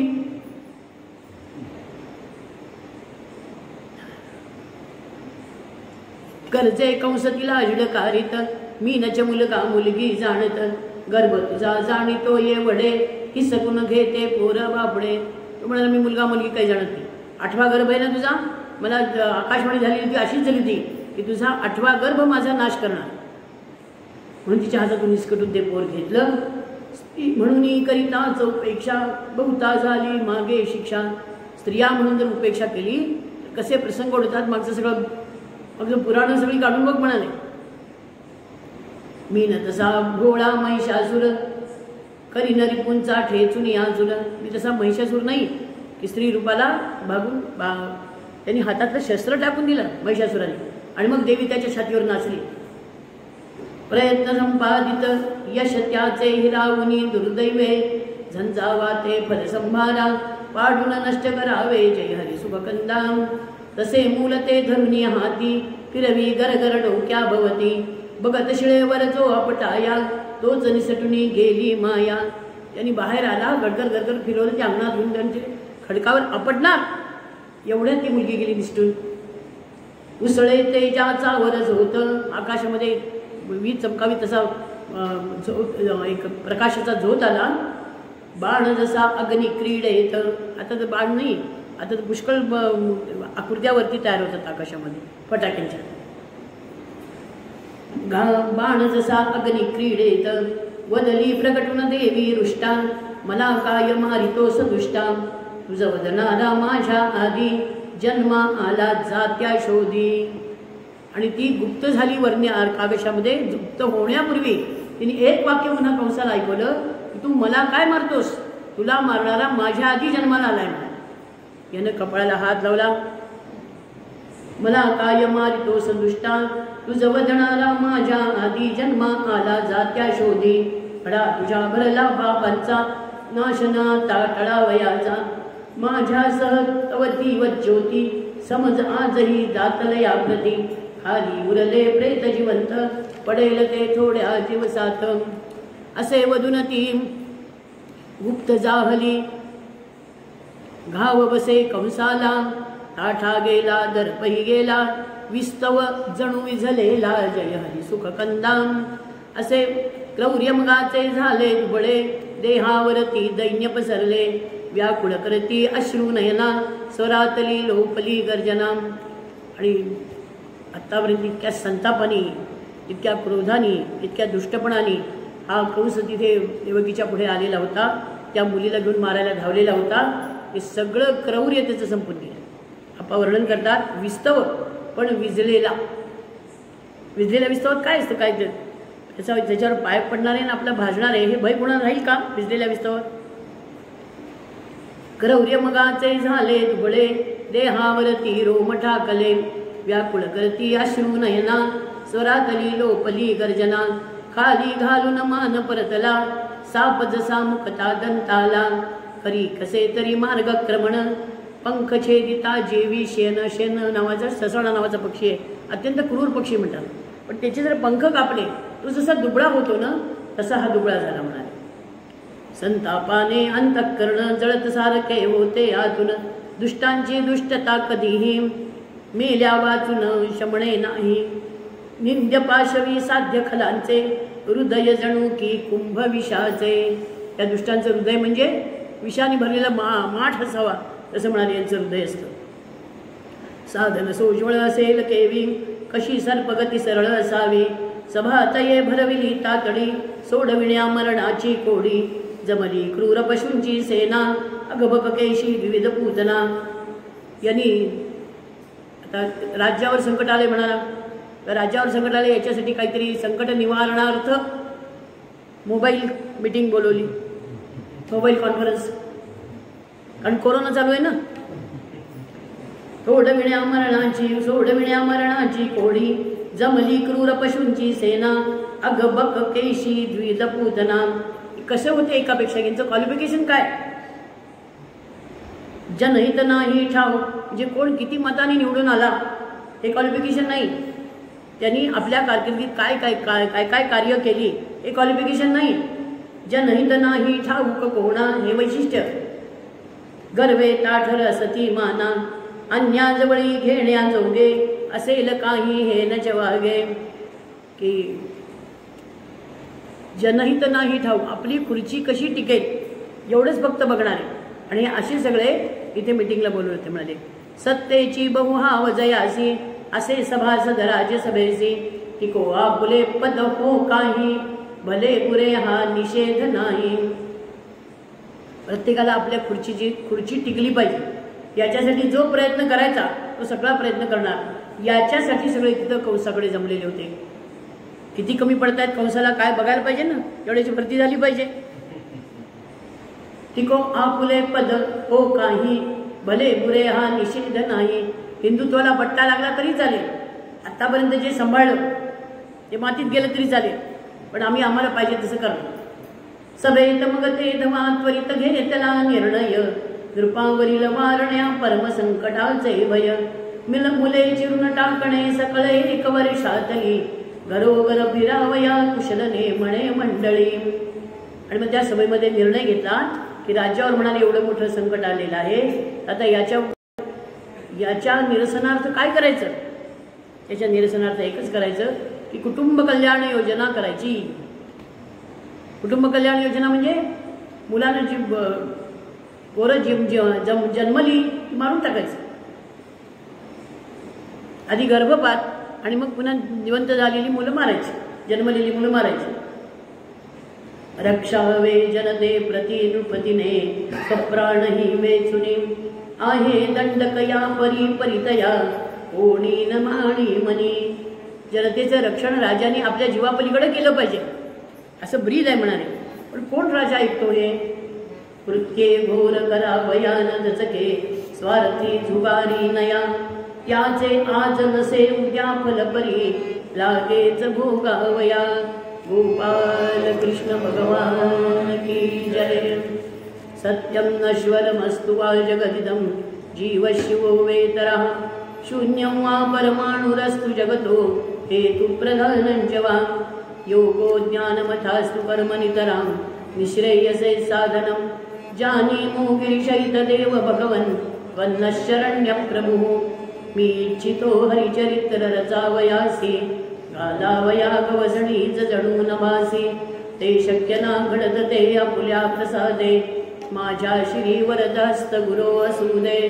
ओंकाराचा उदय जाहला हिरण्यगर्भा पुनजा वेळा मंगलता ती त्या समयाची आज येच जणू धरिते प्राची. सकाळ ती श्रावणी म्हणून कुंदासावे वातावरण चरणपरी श्री हरीचे जेते पुरेल केवी दुर्दिन तेथे. हृदय होतसे मनोहर नभी प्रभा पाकली लालसर मेघखंड रंगले त्यामुळे जणो गुलाले रंजित कमळे. गोपाल कृष्ण भगवान की जय.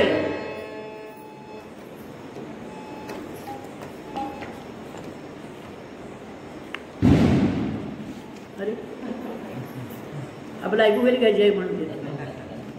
कृष्ण गोविंद गोपाल गाते चले कृष्ण गोविंद गोपाल गाते चले मन को विषयों के विष से हटाते चले मन को विषयों के विष से हटाते चले.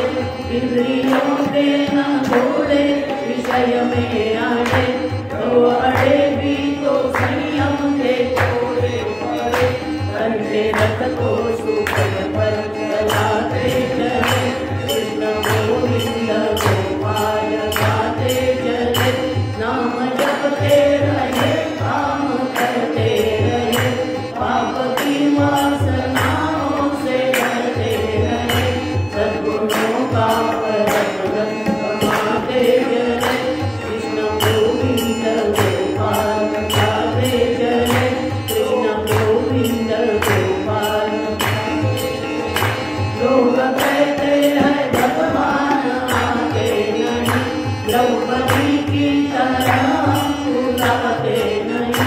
रुक्मिणी की तरह बुलाते चले कृष्ण गोविंद गोपाल गाते चले कृष्ण गोविंद गोपाल गाते चले.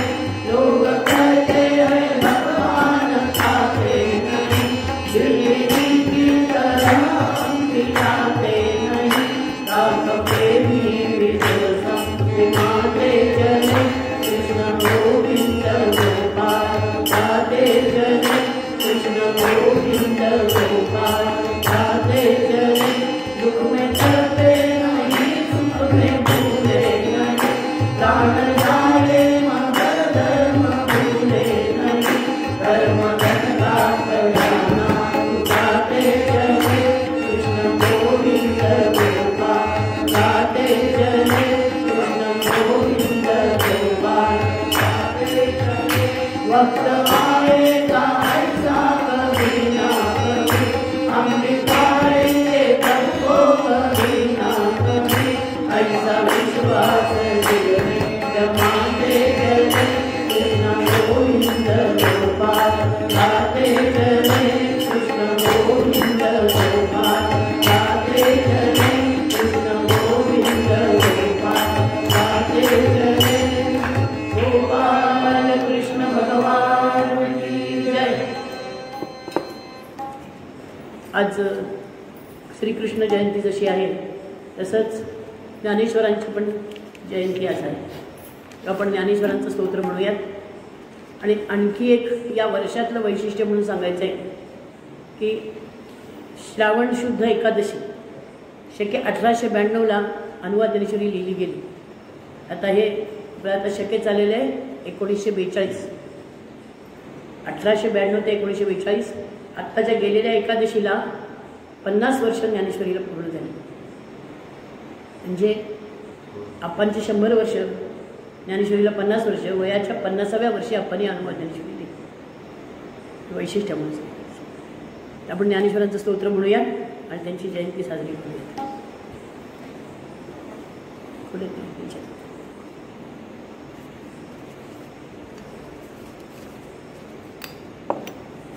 मला पटपट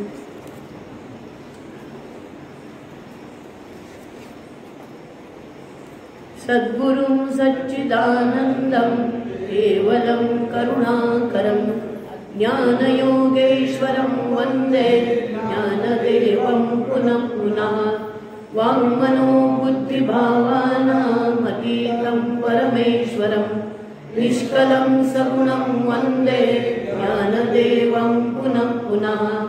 निर्मलं सदयं शान्तं प्रणताखिलमङ्गलं ज्ञानैकरूपिणं वन्दे ज्ञानदेवं पुनः पुनः. भक्तिकल्पतरोर्मूलं बीजं साधनसम्पदा सर्वलोकहितं वन्दे ज्ञानदेवं पुनः पुनः. आविर्भूतो हरिः साक्षात् पावने गौतमी तटे रूपेण यस्य तं वन्दे ज्ञानदेवं पुनः पुनः. निवृत्तिमार्गिणो मुक्तिसोपानसुलभा कृता कृपया यस्य तं वन्दे ज्ञानदेवं पुनः पुनः. दृष्टिं भक्तिरसं यस्य यद्भक्तिर्ज्ञानभास्वती तमद्वैतपरं वन्दे ज्ञानदेवं पुनः पुनः. दृष्टिकृपावती यस्य नित्यं पीयूषवर्षिणी लताश्रयाङ्घ्रिं वन्दे ज्ञानदेवं पुनः पुनः. सुधाविजयिनी तापशमनी लोकपावनी भारती यस्य तं वन्दे ज्ञानदेवं पुनः पुनः. भावार्थदीपिका यस्यानुभवामृतजीवनी तं बुद्धिभास्करं वन्दे ज्ञानदेवं पुनः पुनः. मनोज्ञाङ्गं कमलायतलोचनं पद्मासनस्थितं वन्दे ज्ञानदेवं पुनः पुनः. प्रसन्नं परमोदारं वरदं सुस्मिताननम् आनन्दिवल्लभं वन्दे ज्ञानदेवं पुनः पुनः. सुहृदं सर्वभूतानां मातरं पितरं प्रभुं प्रेमलं वत्सलं वन्दे ज्ञानदेवं पुनः पुनः.